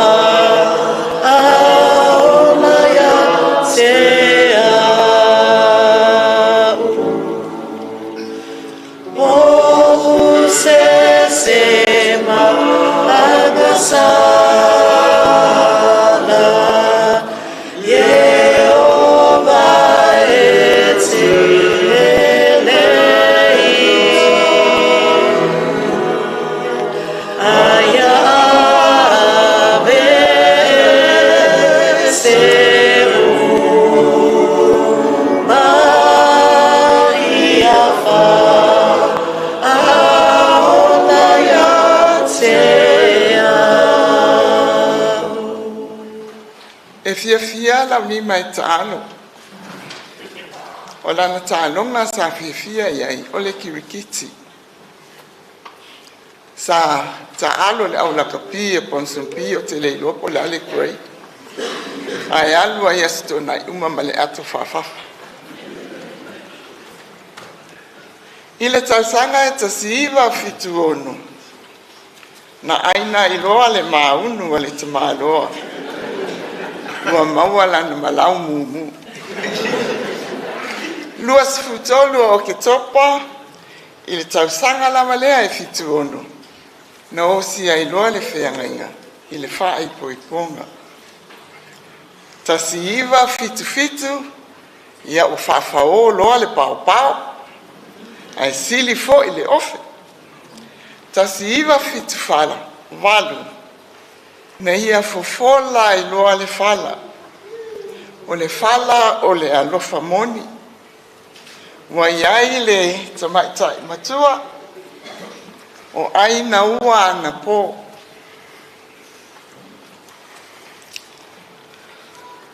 Tasiva fituiva, wa maua lo natali, le ia eti lea.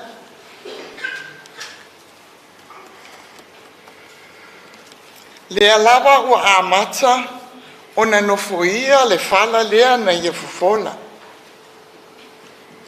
Wai ai fo i mana whanau whai. Tema a winatangi, ho niu whamausili. Wha awea mamea, na uma whamausili. O ana whanau ia, sa ia wha o ngaina nisi, a o nisi na usu maawe le maketi e whaingalu e ngai. Sa si iwa walulua, ia o toeto o ia fo, i le alofa le atua, ua maua le te maita i lea o te whaitoa. O le tausanga fo i lea, na o mai ai le sunga i amika, ma mātou nunofu, ma whaawau i pēa lana onga. O le tausanga fo i lea, na whae e loa lo mātofiti a kono i Niutone.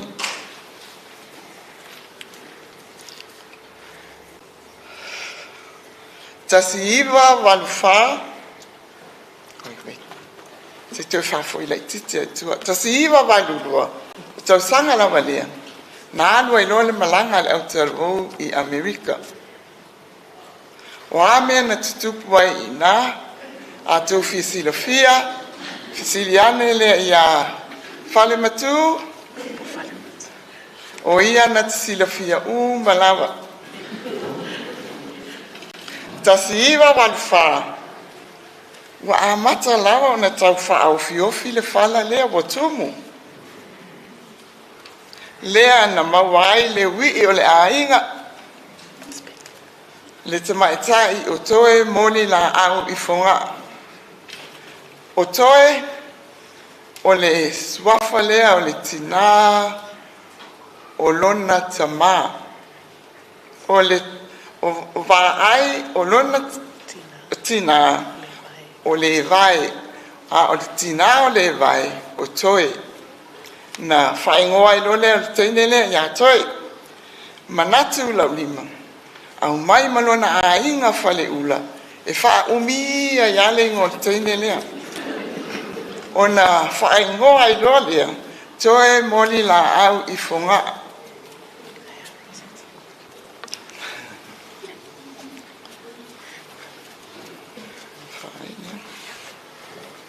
O le nā foi tausanga. Na toe mawai fo isi ta mai te whai. O te leiloa po ni whanau anisi whawhine po lea.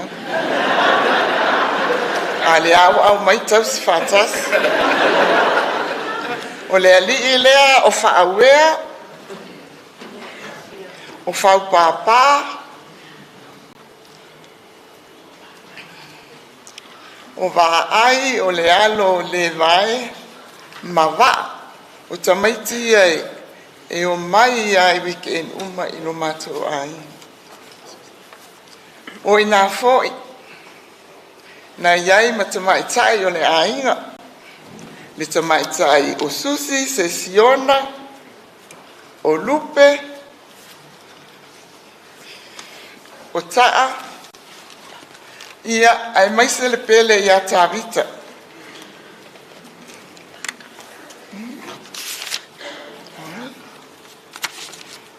o le tausanga fo i lea na o mai ai si a mawhanau e to onua mai Samoa manunofo ia maua tamaitai o ene leata ma hatesa Toi manatu le whanau e tue fia foi i Samoa. E le whaingo fie ia uma le whanau ina ua manatu te le tia se tue foi i Samoa. Ai na ala o na whaamamulu e Laulima. O lai manatu te le tia se io e a o onga e fisosoani e avatu le tala le lei isi o lato a inga. O le ala le nana mawhai ai o no e se atu ene le ata ma hatesa. Mai lima o Laulima. Tasi iwa walfitu ina ua malanga le au talvovi Samoa o ina aloa na whae e iai le suafa Iputau. Tasi iwa lima o le sifoi malanga le au talavovu. Na whae e iai le suafa o le Faumuina. O i na amatai loa o le tu ese leola whata meititi. A ua ami o whata ngata matua. Sa ia tau mawhai e whaatupu le fi le mu i tutonu o le ainga. O ia o se la au sa tuto i tutonu o loo ainga. Sa o whanga i ai manulele. Ma ave ai ona la e whai mamalu a papa. O lona paolo na mawai le malu i loto. Malangona o nisi. Sa ia tau mawhai lava. I le anganga mawalalo. E tai uma tama whanau o le nei a inga. Ina ia lato i loa, lo lato whaasi no maunga. Ia lato i loa fo, o na whawasenga lo lato vāne no whai, o le tua ngane i le tua whine, o le tama i le teine. O le teine i le tama. Mana tua foi o tele lava meo tupu nei ana po i a tātou whanau ona o le malama lama. O lona langona le nāna i a tau mawhai ai loa. E whai se whaawai fōu i lona a inga i mata utu. Wai whainga tā atangata. Me se ape mika le sa whai. Luas fulu se fulu na whaatua i loa le lotu. I le aso tolus futasi o te sema.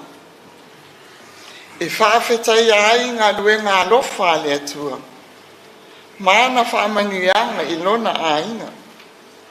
Matalu si ai fo le isi tau sanga. Mana fuafuanga. Sa le moe lawa le fili. Ai le whaawaiwai ai. Sa tau mawhai lawa i se lelei e ngatai. Si ona i loa. Awa o mea alofa ia. Sa whaalangolango i ai. Ma lona whaamoe moe. Ina ia whausi ai se a inga malos.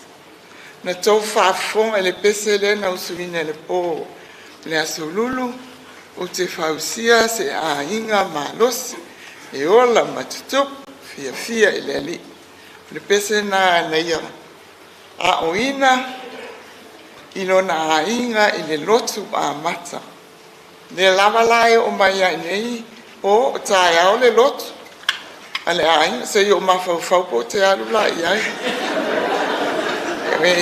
E whai ma pese tu mau ale a inga. fausia se ainga malos.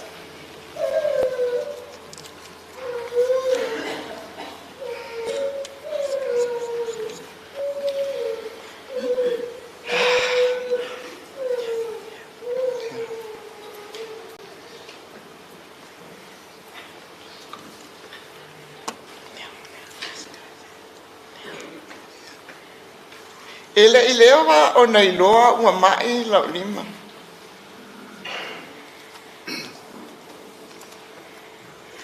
A tonu la lavana na silafia.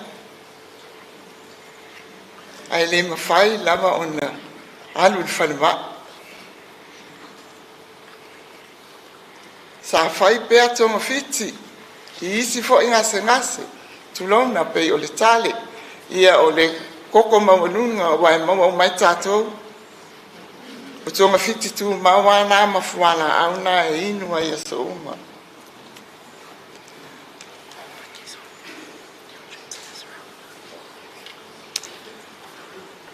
Ina ua malanga le sunga i le taitai man whaletua ta maitai te akono i atu singa i Jerusalem. Ia te ia ua maua sponsor a maa ua. Ona o le alofa o le atua.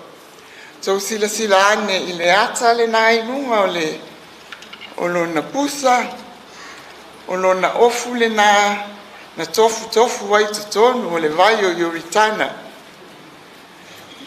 Whai atu whai awe tasi o na mauru i lana. Ai ta latu Laulima ta so'o le lua o mauru i lana. O lona la fo i le la. Na sa wā whai le tau tinonga i luma le ekalesia. La le finangalo le atua. O lo ofu le o te aluai. O le alawa la ua whai lo na finangalo. Le lava ua alu ma le ofu. Whai mai aia. A whai aia o mai le maliu tae au ma le oti. O ofia fia. Ua o ta ele. Ma papa tiso ina au i Yoritana.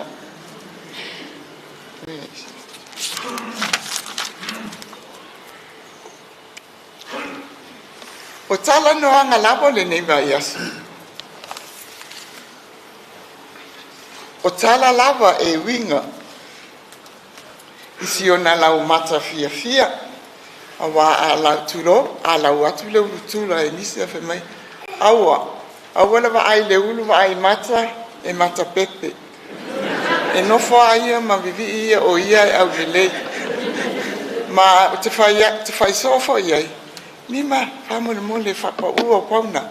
Mai le ai. O te au le anga ai pe au pa e.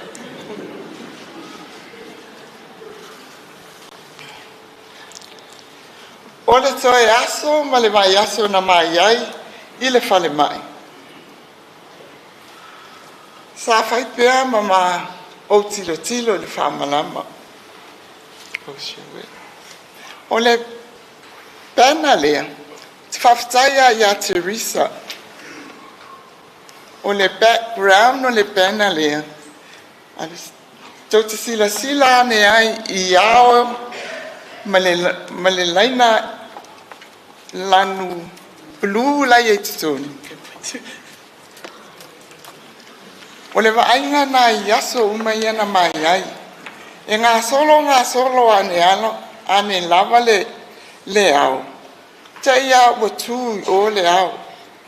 Wa ova ai soa iai le aso ma le aso. Au titila la iai ma o whawasenga ina e fōringa mai. E pei on ni au vai. Leisi tu vai, ma leisi tu vai. Ia ma le vai le tawhi ai tutonu. Ai le na oa ulena moni mawina. O le tina ia le ai, ma le sunga i le whawhiangaina. Na la ia mai tawina i non toe aso. Ai le tō le manawa, na toe tepa i le tūta matau. O loo ia i lawa i ao ia ma le vai lea. E fōlinga mai. O loo ia i se tangata o loo tū mai ai, ma talo mai, ma whape atu. Sau loa. Sau ia ua uma launga luenga. Ua uma lo taimi le lalolangi. Ua tele mea ua uma na whataunu e Laulima I nei mai. Si nei lava vai tau, ai mai se ale nei tau sanga. Le o atu I Samoa, whae e no na swafa Mamea.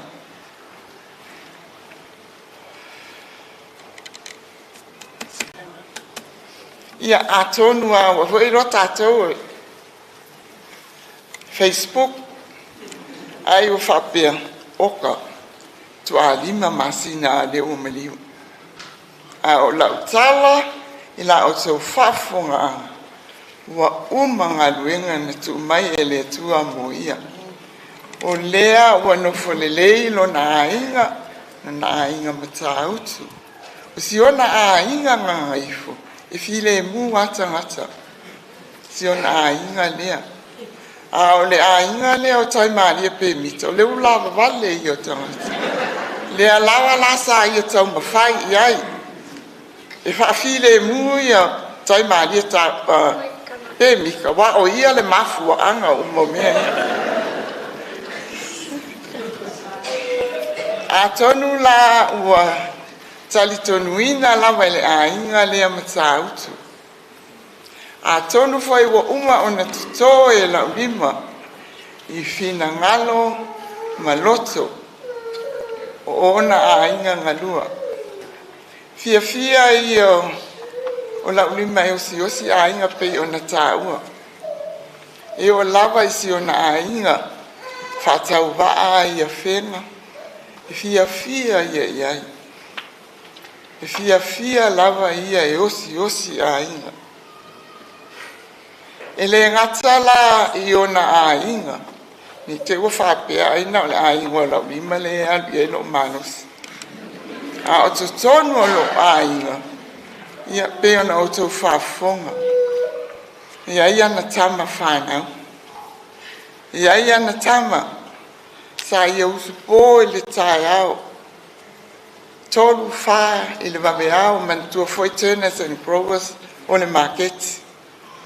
A tu ua mai a onga. Sunga ia mbika. E alu ma ave I tai e. Whai ngā ruinga ai le Mamea.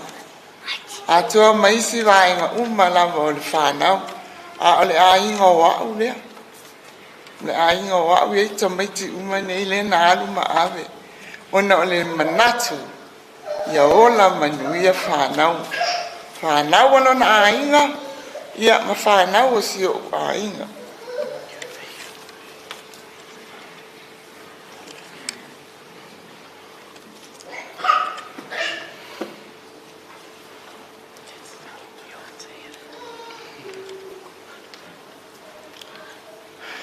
Te manatu ala mai.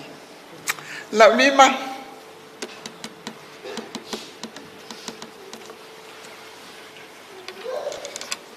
Ma lewa ona wala au mai lo watua I ate oe. E moni a saunoanga pe ona saunoa tua ele. Le a fionga I a Mamea limpo. Ma le tō tele fo I o le ainga na moni mawina. Wo fia tangi. I neo a yaso.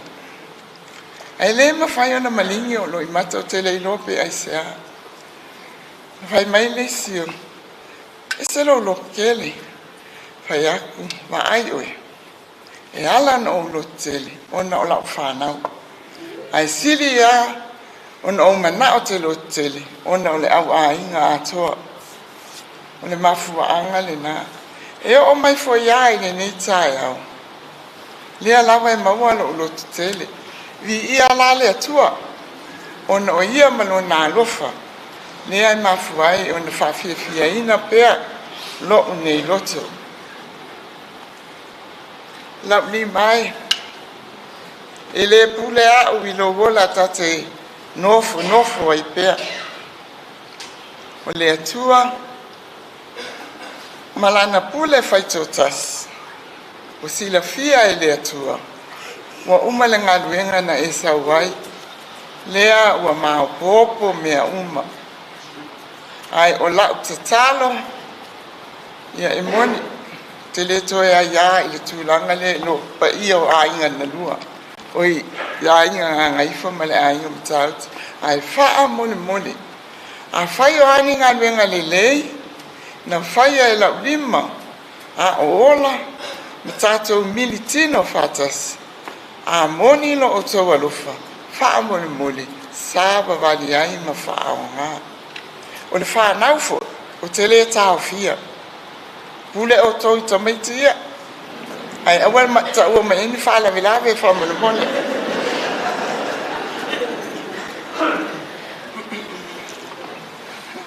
Sawia oe la pele.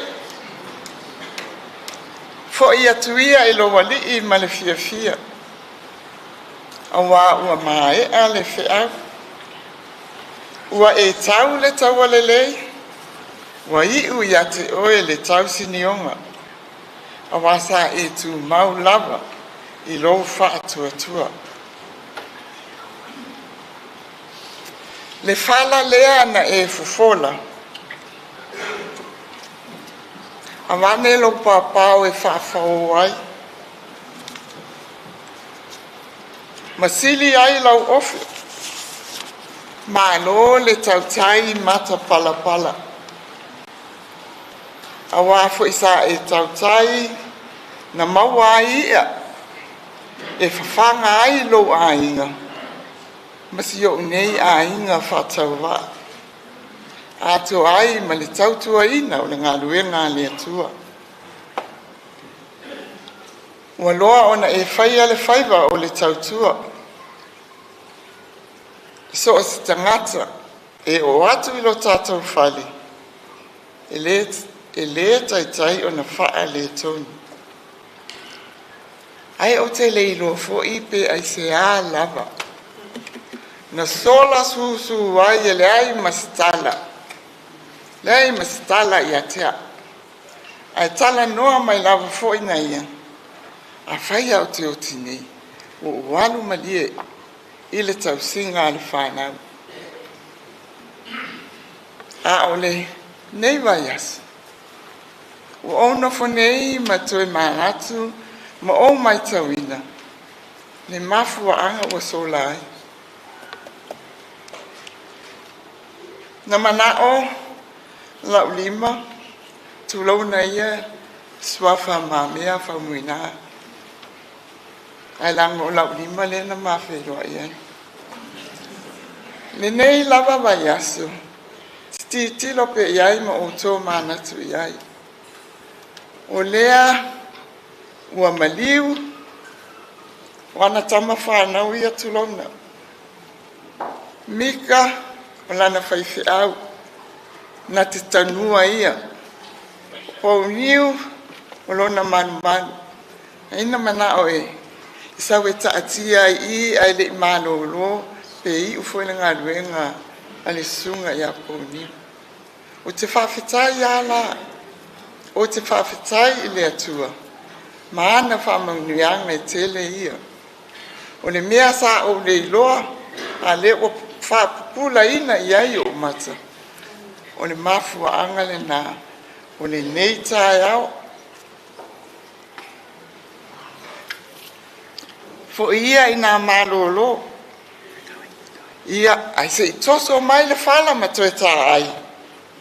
A wā ua tau ma sua i whamanuianga. Tā ai mai loa. Ma whai mo woso i le maota o lo tamaa. Tō whāpapa, tā lo whai le whānau, o la le tō iaisisi au le momoli, ma a ami pe atu ua le aunga. Tō whā Laulima, manuia lau malanga. Koko se whai kumonu. Leo te masama ai ua me whānau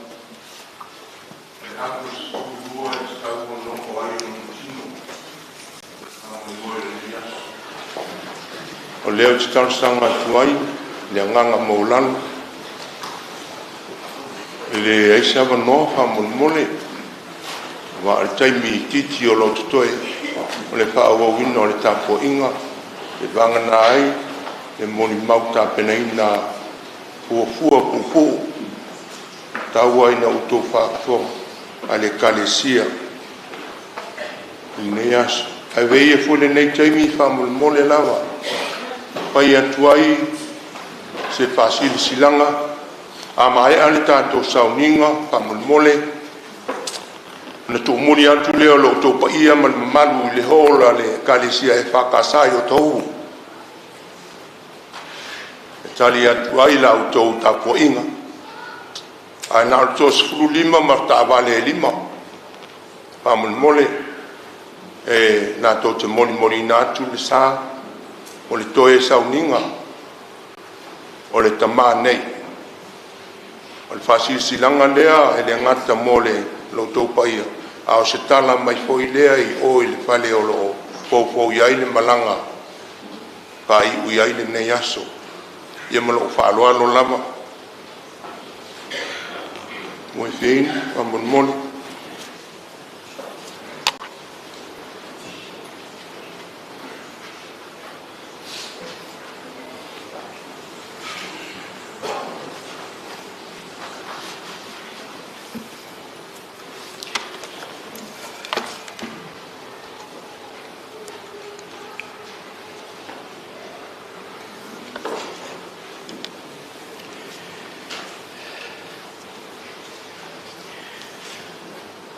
Amu ia I lato uma o e makata o le li. O e sa papari I o nā ala. Awa e te ai I mea ni ngā lue e o lima. E ia te oi le manuia. E ia te oi fo I le lelei. E a vea la wāwa pei o le vine fua tele mai. I tutonu o lau whale. O lau whanau e pei tamai o live. E vanga vangai lau lao ai. Whauta e whapea o na manuia tangata e matau I le ali. Whaatalo whātu pa ia sauninga lau sa sunga tai mika whamausiri. Lau sunga to ina whātonu lau sunga whaithi au wā ai. Ai mai se foi au whainga wenga pa ia le tua. Ai le ngata le au. Ai le ngata I lea o whaafeanga inga pensione. Malo lo manu malo. O lo awai le toi sauninga le hakionga. A le Mamea. Ti a kono. A le Mamea Faumuina Mamea. Whaafeiroa e atu foi. Ma whaatalo whaatu. E whai lo nei tangata whaatau wa. E whai masui ale Ekalesia St. Luke.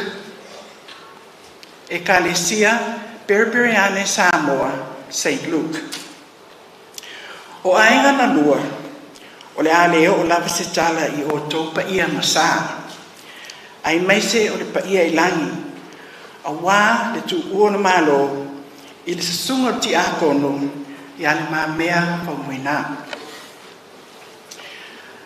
Le mamanu o Samoa, ua poto ai mai se ua mangafa.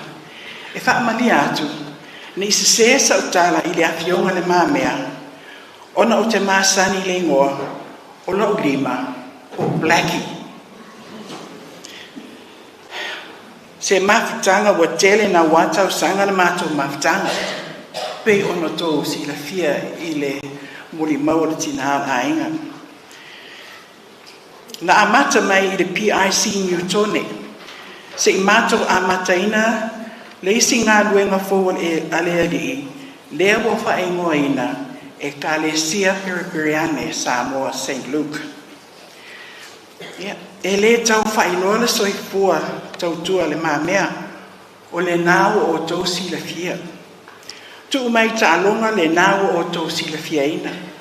Tu mai ngā luenga whare au talavou, le nāua o tau si la fia ina. Na tātou mori mau I ana au nanga I le aso whare ainga I aso te atu. E o fo I le tūlanga tofia e Kalesia, o te fōu mai ngā luenga. Ai o te le maua ato a tōre soifua ngā luenga soifua ngalue a ti akono ya le mamea ya ai ele tau fa matalaina o le nau o tou sila fia le lei ai moni ma fa mauni toi titi a toa le 5 tausanga o mato ngale lue ma le tamale nei ane mamea ma le faltua ya talo sanga so e whainga tā o na whangangana ina le soifua whaleanganga ma le soifua whale woma mai tu lo e sila fia le atua i mea uma le tusia le evangelia Ioane wa o filifilia oe e au ia e alu ma ia e fua maini fua ma ia fo ina atu ia ti o tō le tamā mea uma lava tō te o atu iai i lo uingoa. I chose you and appointed you so that you may go and bear fruit, fruit that would last, and will whatever you ask in my name, the Father will give you. That is le Mamea Faumuina's legacy. O le mea lea whaamali atu o na pau le nā lo mori mau. Pau lava i le anganga mau lalo. E sila fia le atua lana au na whaamaoni. Alofa ngia le atua toi sauninga o te toi. In the name of the baby Jesus born to us on Christmas Day, greetings and talofa lava. I humbly stand before you to give a brief 50-year account of Le Mamea Faumuina's spiritual journey as a follower, an influencer, an encourager, a disciplinarian, don't muck around, a leader, and a deacon of God's church. Le Mamea was first known as Laulima, then Iputau, then Faumuina, and now the Fionga Le Mamea. But his most famous and his most endearingly named was Blackie. Blackie. No explanation required. Le Mamea, and almost most of us here, started our journey under the pastoral care and guidance of the late Reverend Lewatea Justini Siol and the late Rosalina Siol. Right up until 2008, Le Mamea and a few others were instrumental in setting up Ecclesia Periperiane Samoa, St. Luke, to carry on God's work in another area.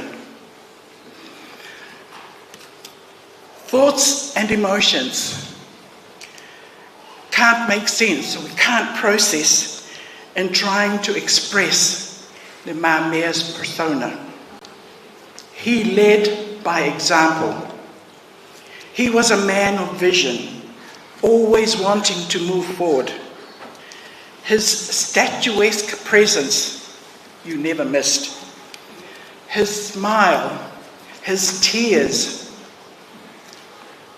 his oratory, his bass, as others know.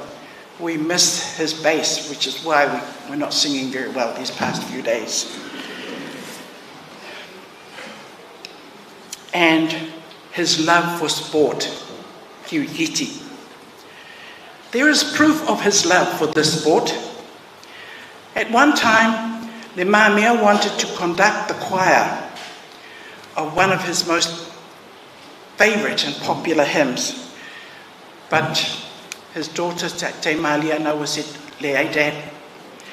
But I don't think Heavenly Father would have accepted the choir singing, because he would have conducted the choir like this. You know, his crooked fingers. So the bass and the soprano, the tenor, because his fingers, his love for the altar of all games. Truly a faithful servant of God. Well done, good and faithful servant. Go and share your master's happiness. Ulaleia, le au na leleie, ma le wha mauni. Ua e wha mauni I nei mea titi. O te tōwhia oe e pule I mea tele. I nāu whale maia. I le fie lo wale. Manuia lo malanga, le Mamea Faumuina Iputau Blackie Mamea. Ono Yesu. Amen.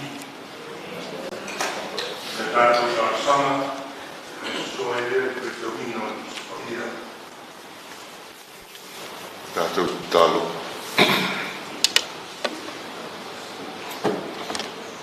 O nei tae ao ma le nei sauninga mafua lava ona o lau fio. O le poto mai o le nei pa ia ma le nei mamalu o lau fio lava na mafua ai. O le malanga mamau mai Samoa ma Australia po fea lava le atunu. O e foi malanga mai le motu I sauti I lona whasiusiunga ma le nei foi pitonu tele o au kilani. Malanga mai ona o lau fio ua mafu ai. Ma le po ana po, ma le po le asolulu, pa pena foi nei taia. Ua manino lava la mātou whalongo, I mori mau mātango fia o lau au auna nei. O peise I o se ula o sui fungala au, mātango fia manongi ese. Ua sa sala mai, ua whatumuni ai o lou malu nei. Ma ua mātou mana waina foi, e ao ngā mui mātou o lo soifua maola pea. Nei o mātou tamu whai, e muli ma whātai ai.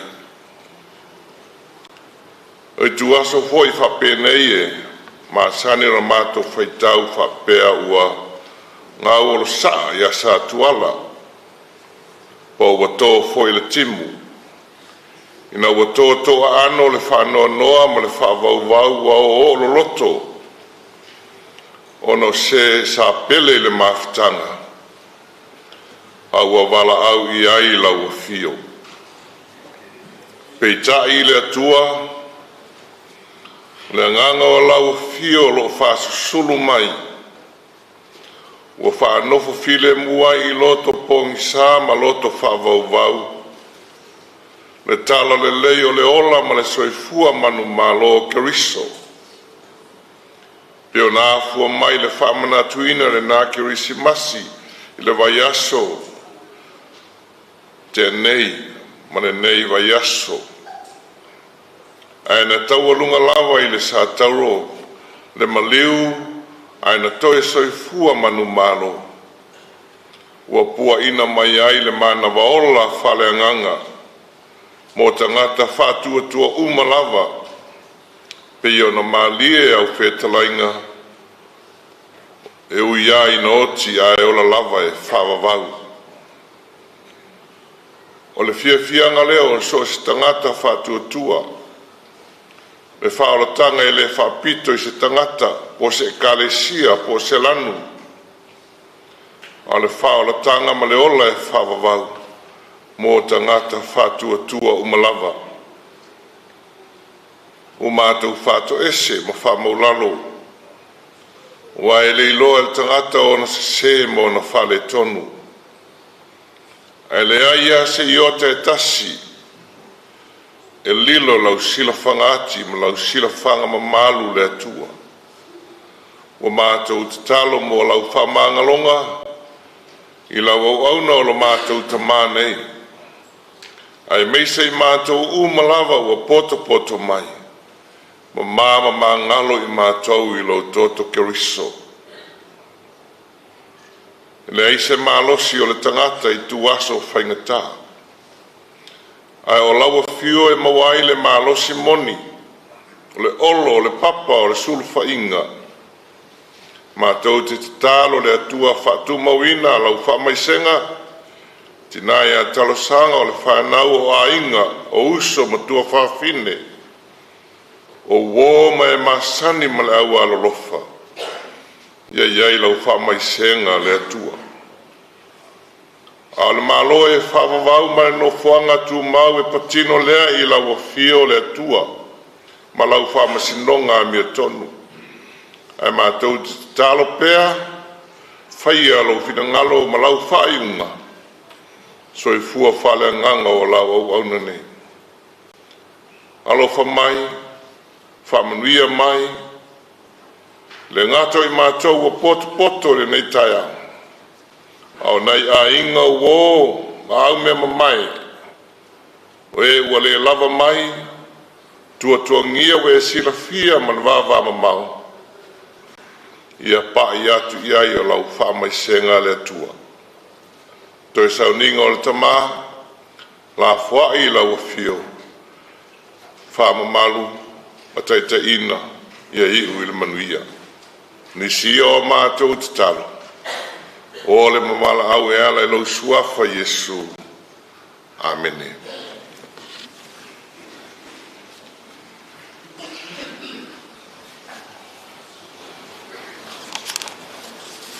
Au le i whaitauina le tuspa ia sina tala pu'u lava ia ware tamā lea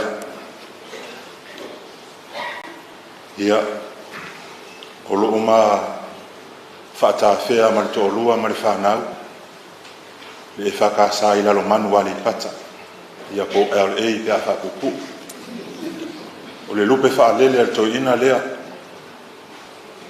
o lona mo'omo'onga lea ma lona nau ta inga lea. Ina i aise sio i mātou e whaonga mo le ngā luenga lea tua. Ia, au se mitamitanga fo i leo wālo manamadi e. Ia, ua tau ia lona manao. Whātau sanga i tono mālua. O le ofa lea al tamā i ala ulima. Nate te tongi ina lo mā pili i a onga. Ia, atasi ai ma langolango sua se o mātou a inga i nei New Zealand. A ieri taimi ma te mana o mia i se tupe. O te whao so ina lo to lua. Vili se o anko e mai se tā tupe. O te le vili mai ai ala ori. O lo to lua e vili mai. Ia. A whailoa i fo ila i malanga atu tamā i Sango.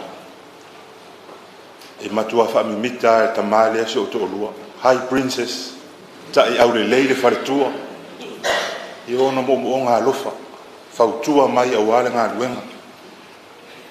Mā sina ta itasi e vili atu e asi atu mā ua. Wai fo ilalo ua tali e ngoa i a SFL. O le ES o le soto ma le FAA alo le whaalinga. O tu ufatasi e whamanatu ai ia tusi na sue ai. Vai taimi lea na whanau e se ua tali i na ua. Maua re tala ua manuia le suenga. Wa ia ala le ngo lo watali u auto e vili atu auto e fesili atu o ilo ngo ia e fa pea mai SFL va ai mamau tu ale mane ia a vili atu loa ia Laulima fesili atu po felo watali ia na rifole lo watali ile telefon mo moli mai lo faanga soto lua ma le faana te ori tama whawhetai tele lawa, whawhetai no wanga le lei, whawhetai no mea uma sa e whaia mo maa ua ma le whana. Ia lewa e alu tari tonu, ia o whamari e ina oi. Tai talo ma le whanau, whawhetai tele lawa. Ia whasaralau ngā naua lea sailunga o le Facebook, ia i upu māsani. Ina ua maua e tā vita le tala ua maliu saulo ma Yonata whai mai. A we ua mali liu toa ua mau wai au penga o le tau. E o te whai atu au ia. E leo mau au penga. E leo mau au penga. Mai mauri toa. Mai mauri toa. Mai mauri fita. Ai ui o lea. Le so tātou loto. Pule le tai au. Au penga ia na iu ia i kartonunga masani e Peru. E le mwhaion toi tau sisi au penga i tau e se toa pe amani. Au penga ia na ia tau ai. Ia leua ia tu mai. Tātou te tau ai ma wha awa o iai. E le o alu fo i ma ave le upenga. Tu mai le upenga. Tātou te wha awau na lafo. Maua ni anganga. Maua ni anganga. Taimi muli na wheloa i e ta maa lua vai asu talu ai. Sa whai lotu le whare maa. To e whautua mai fo i ngā ruenga. Ia whawhetai tele. Lau pule lea. Vi ia le atua o na oe ta maa. Mamea Laulima. Ia manuia lau malanga. O le whaitau wina o le tusi pa ia. Tusi whirifilia mai le whengainga tuai. Tusi o le profeta o Mika. Lona mata upo e ono. O te whaitau wina le whai upo e ono. Se ia whaangata i le whai upo e valu. Whaafonga maia. Ia fionga pa ia le atua. O te aru atu mani a i luma o le ali. O te ifo atu mani a i le atua maulunga. O te aru atu ea i ona luma mataulanga mu. Mata mai povi e tasi lo lato tausanga. E fia ea le ali i afe o mamo i poa. Mamano mano alia o tafe suau. O te tuu inatu ea na uru matua e sui ai lo soli tu lafon. O lau whanau tō tino e sui ai le anga sala lo nganga. Sole wa whaari atu e ia te oe le mea le lei. Se a hoi se mea e fina ngalo ai le atua ia te oe. E a le o ia mea, ia whaile ani o tonu, ia nau i le alofa, ma ia wheo ai ma loa tua, ma le loto whaangaulani. Tusi whirifilia mai le whengainga fō. O le tusi a Paulo ia Kolose. Kolose i lona mata upo e mua. O te whaitau wina le whai upo e se furu lima. E whaangata le whai upo e lua se furu. O ia o le whaatusa o le atua e leba aia. O le unu matua o mea umalava ua whaia. Au ana whaia e ia o mea umalava. O mea i le langi ma mea i le lalulangi. O mea o vaaia ma mea i le o vaaia. O nofo ali, maali sili, ma fai pule na faia e ia mea umalawa, na faia fo i mo ia. O ia fo i o le urua i mea umalawa, o lo fatu mauina fo i mea umalawa i ate ia. O ia o le uru o le tino, o le eka le sia lea, o le amatanga fo i o ia, o le uru matua o e uoti. Ina ia whai o ia ma whaasilisili i mea umalava. Awa o fina ngalo le atua ia mau te tonu ia te ia le tumu ato atoa. Ina ia whaale leia e ia o mea umalava ma ia. Ina ia le lei le toto o lona satau o mea i le lalolangi atoa ma mea o le langi. Ia whaamanuia te le mai le atua e ala i le whaitawina ma lo tātou whaalongolongo inisi o ana fiong pa ia. Tu mau ia te ia lona vi inga, nei maso umai o i le whaavavau lava. Amen.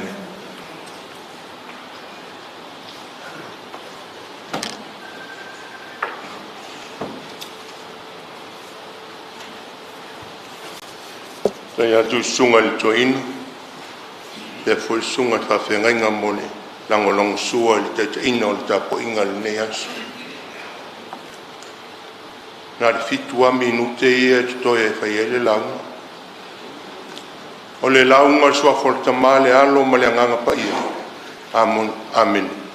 Sole. O whaali atu e ia te oe le mele lei.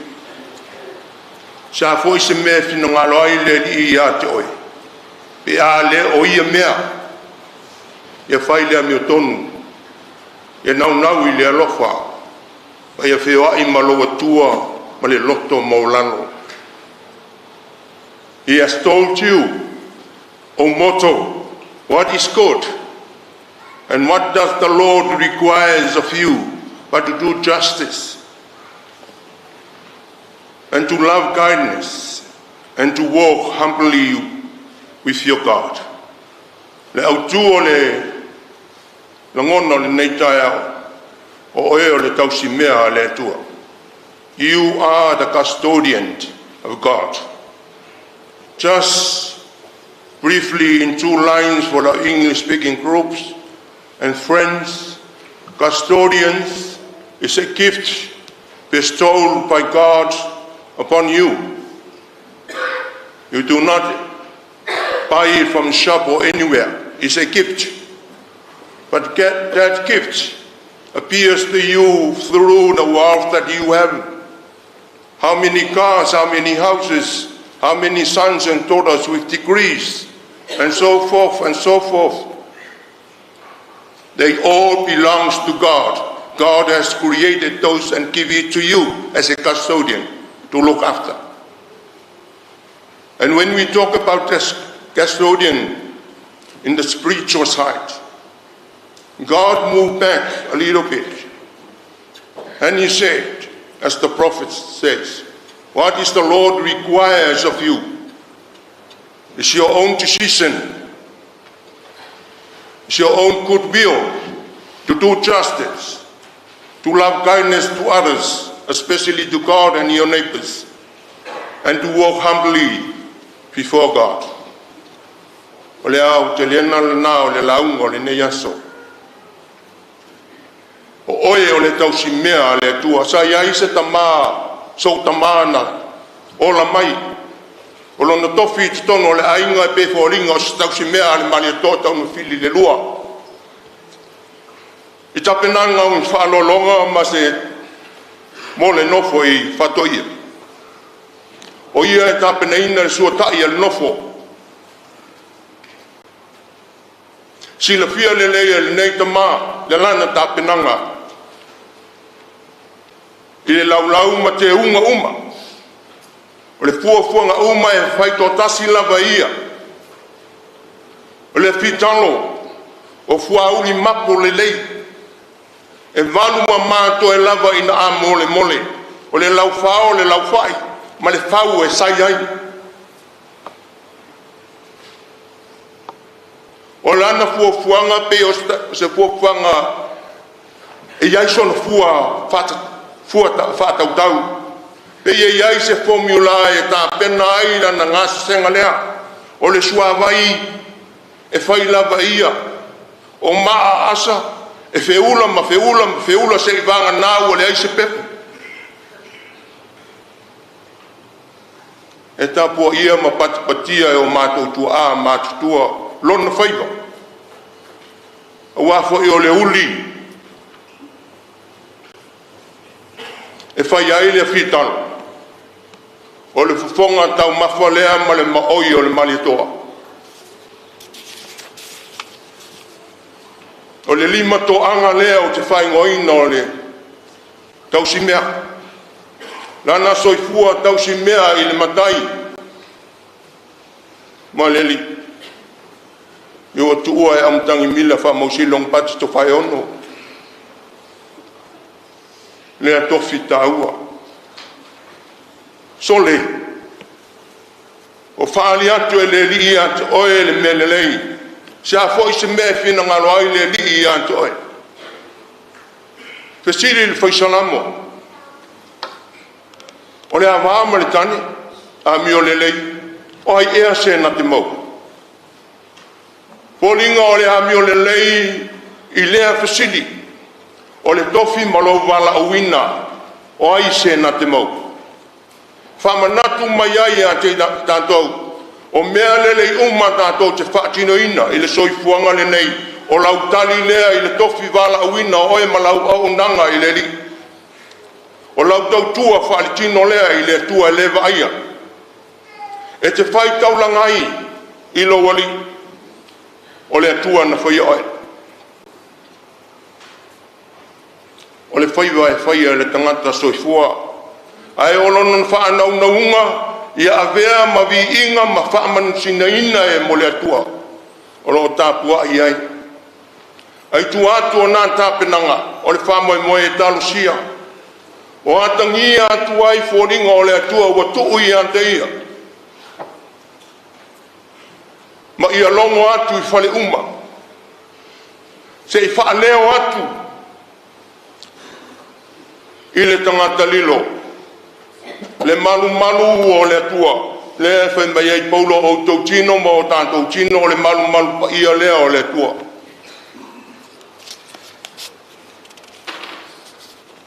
O le autu o le launga le nei aso o oe o le tausi mea a le atua. Ia e whaia ma le awa ma le mata.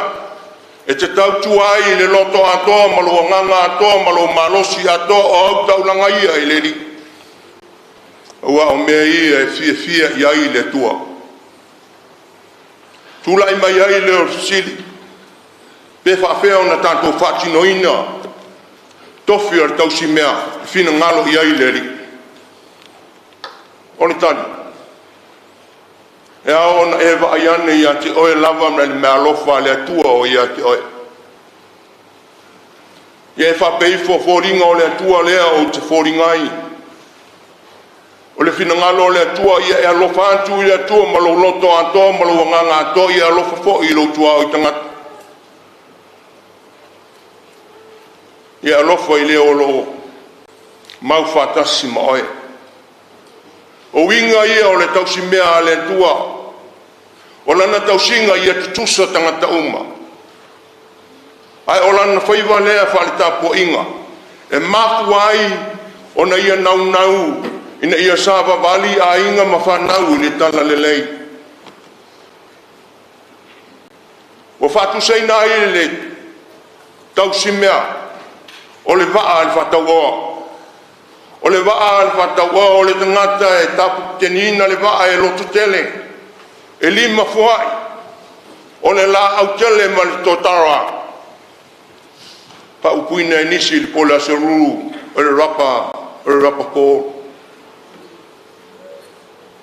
E mapu ai ona ia tulai le vaveau le malulu. Sa ili mea mamao I ngalue ai ona lima. E musu nei fia ai le whanau. Nei mativa le ainga.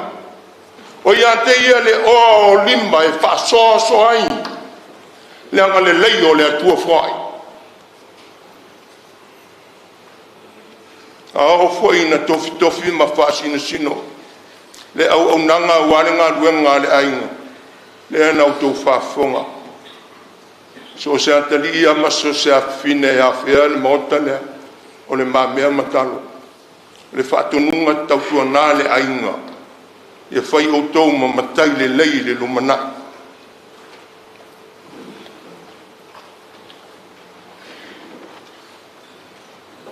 O le tofi tausi mea lea e mai tauina I le awhionga e mamea. O lana whaatonu ma le apopo ian. Atu mai fo I le kalesia ma le nu. O mea sina ia I ante ia. E soifua tāpua. O lona nau ia maua. E le ainga le whasinonga mai le tua. Ia soifua ai. A wā lumanai ma le whanau o le lumanai a le ainga. E tinga ai o na vai mai ma vai ai nistemi. Le mamafa o tō whinga. Ai o le tangata tausi mea moni. Ua fusi ante ia I lona sulu ngatiti. Wha maalosi I lona lima ma ona vai. Fina u ia aua ni mate. Pele ai se suau u le kate. Apopa I le apostolo. Ina ua ia vaai atu le au aunanga ma le au pa ia le kalesia I kolosi. Vai mei ona vivi ma whaftai lea I le atua. Ona whamunianga le atua na tua atu ia ao ma lima o le kalesia I kolose. O la tō whaino ai le tau tua i le tua. Pai mai na apostol amu ia o tau kolosi. Wa o tau soli muni mai i tūlanga ao le whaola. O le ke riso le nā. O le whaatusa le nā o le tua. Na wa aia le lalolangi le nei. O le ke riso le nā o le ulu matua o mea umalama. O ia na whaia me uma. O mea le langi ma mea le lalolangi. O mea wa aia ma mea le wa aia o nei mātai au. Tā tēnā e le tua. O tau mai tātou, tau si mea a le rii. Tātou te whaatino ina ma whaonga ina. Ne taita inga a le rii malona mana, ina i au ngā. I lo tau soi fua mala uola ma whanau tutupuai.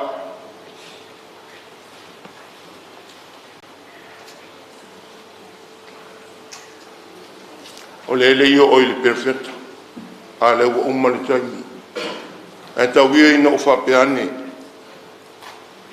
Sole, whaali atu i ate oe le mea le lei. Se a fo i se mea fina ngalo ai le atua i ate oe. Am ia le au pa ia i kolose. Le soifua tau si mea wale tala le lei. Ai tātou te o atu e i uma o le atua mā tātou ta vale. Ma o tātou whale ma le oa ma le tamau ainga. Ma mo e tele, o whangu e tumu li suau. Te avatu e ala ulu matua e o whatu i le li i e mwhai ai ona ma ngalo ma solo ia lau so ki ngatu la pono. Wana oni mea tātou te tau tua i nai le atua malona fina ngalo. Ai o le fina ngalo o le atua. Tātou whaia le a mio tonu. Tātou sāpa wali i tusa mana tū la whono. Māru lofa moni i antei. Pai asina o tala po u wha umai le launga. Nai to e asoa o le mātou malanga. Israel. Na mātou wawhe ai le malu e whaingoa o le Church of Assumption. Papele ta tonunga o Kalesia i Eastern Churches o i le nofuanga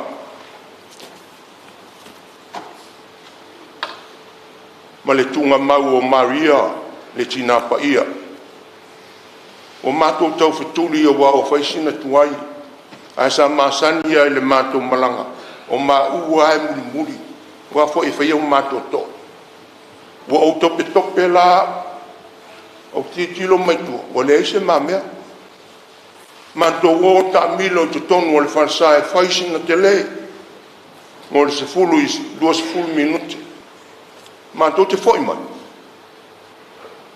se pei au le alapi sa fai atu ma alapi to ina i luma o le fruit shop o inu o le lato vai le vai foi le fai ngoina sa mo sa salapa e pomi marati lo nei ngoa ale tala noa ma le fetu fai le a mamea ma la tone sole se peia o tangata waloa na masani te le lopo ngutu atu le si papena a wo ol mato o mai tau mai ai ka ko ol pas ona foi do pusinga peo fa ma va ngala au mai ni sile nei mato o mai le baptisonga peo na ta ua e talo o ta ua mate muli ai le leina e tai o manna o le mato malanga o te baptisoina i latou ona o mua le vai o tangata mua na latu i le vai e baptiso mamea ai fai mailanta fa lua wa o te le mama Ona o whatofuina lea malo manatua ea mai lunga ua pae pae. Manuia le tātou whapotonga le nei aso. O le viinga o le atua lima sputasi le pesi, tātou te pese ai. A mai alea, o le toi sauninga o le tamae whai numanei, a le imori moni atu lona tino, o le whamoimoe o le auli.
Malata mai luma nei, e li ole, o ina le, o sa, o tātou tama.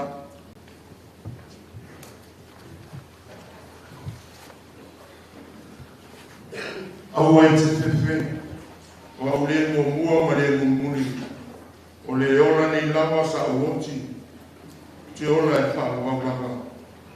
Na fōhina mai e le li, o avese ina e le li, e whamuina le suafo le li, e o tie, o whea o iai lo tui, e tunga maue, o whea o iai lo manu malo, e whaftai i le tua, o lena fōhina mai le manu malo i ati tātou, tāru ko tātou ni i o Iesu Christ.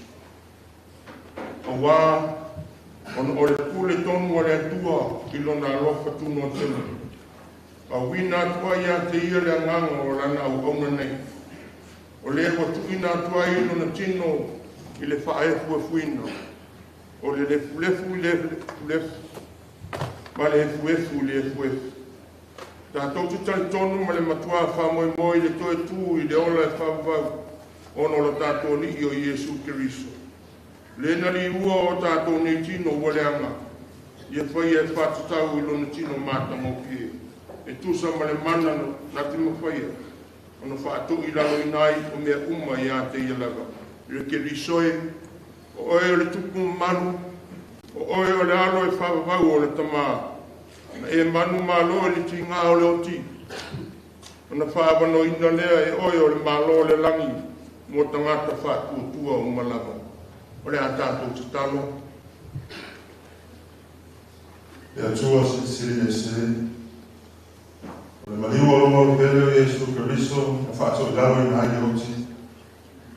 Marona malo o longa i o yori sama. Na whāpai e ina aitu ma mau o tangata pai. Malona tōtu mamaru, o O mai e ola ma le ola tani e marala. Mātou te ore atu. E tani a mai a mātou whakatai e lava ono e nāmanu mātou ios. Ma le tūma mau. Na ia sau nia mo i mātou ma i lato uma o e o moe i lona sua. Ia e tau fia i mātou e mātana whaavavau whaatasi ma i lato uma. O e o rosi o bia la o fio le lani. Ina ia whaatasi ai i mātou ma lau o fio o le toi tū ma le o. O le o lo soi fuapea ma o lo kule au au whaatasi ma lau o fio. Ma le angana pa ia. O le atua ke tasi e whaavau e le aisenga taa. Amen. A tātou pese whatasi, pese pato pāna o whaia. Whauso, tō whaina oe, o asa, peito, oe maroro.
Amen.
Samoa